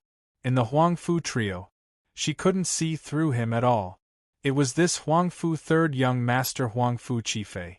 Compared to young master Huang Fu Dongyu, this third young master was the truly difficult person to deal with. Moreover, it could be seen. Although Huang Fu Dongyu was the eldest young master, he still followed Huang Fu Qifei's opinion. Earlier, Huang Fu Qifei's meaningful gaze, what did it mean? Why, after Zhu Wu Xian left, you can't bear to let those few trashes from the Huang Fu family leave? Above her head, a man's deep voice floated down, with a smile yet not a smile tone. The sense of danger was extremely thick. All right, a jealous man couldn't be offended. Chapter 39-33. Glancing at the group of people around, it was obvious that they were waiting for a good show. Yiqing Luo's lips curled. Suddenly, she stretched out her arms and hooked onto Dmo Xian's neck, putting all her body weight on the man. She raised her head and looked at Dmo Xian with a smile. The Overlord, are you so unconfident in your own charm? Saying that, her slender fingers had already clasped the man's chin. The smile on the corner of her mouth was like a rogue who teased a good family man. She tilted her head and her voice became gentler. At present, the Overlord's face is my favorite face, and it is also this face that makes me captivated. So captivated that I can't see anyone else. She sighed helplessly and said, Tell me I have you, a little devil. Who else can I not bear to part with? The crowd who were watching the show immediately burst out laughing. One by one, they gave a thumbs up, so impressed that they simply couldn't say a word. Yiqing Luo ignored that group of people, hooked onto Diamo Xian's neck, and kept swaying her body. Little beauty, do you think what I said is reasonable? Diamo Xian's eyes became darker and darker. His burning gaze seemed to want to swallow Yiqing Luo. Immediately, under Yiqing Luo's gaze, his thin lips curled up, so handsome that it made one's heart skip a beat. In that case, you only fancy my face? The man's voice sounded very deep. Yiqing Luo released his chin and stuffed herself into the man's arms, the corners of her lips curled up. How can you say it in such a superficial way? You originally belonged to me.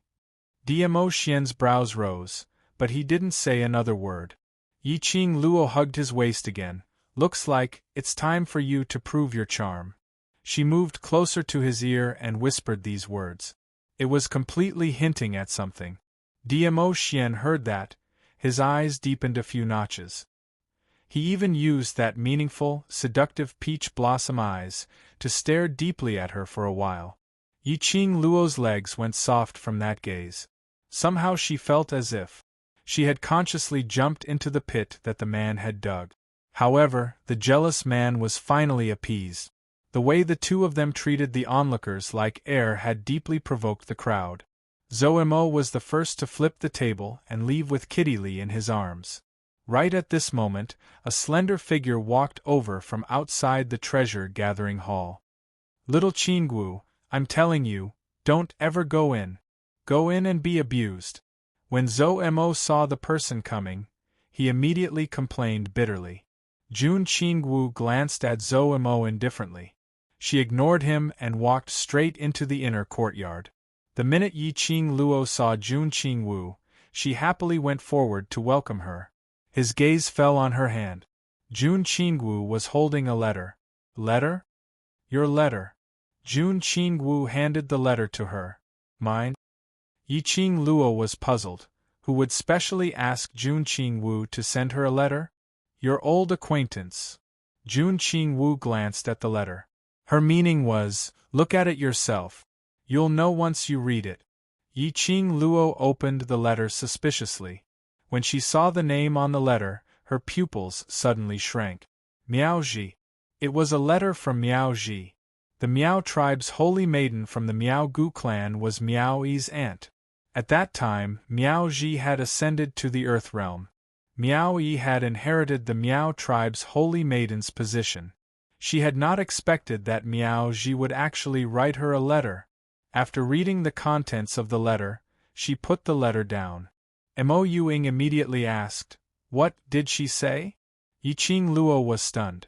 Mo Yuing had always been someone who didn't put anything to heart. But now she took the initiative to ask about Miao Ji.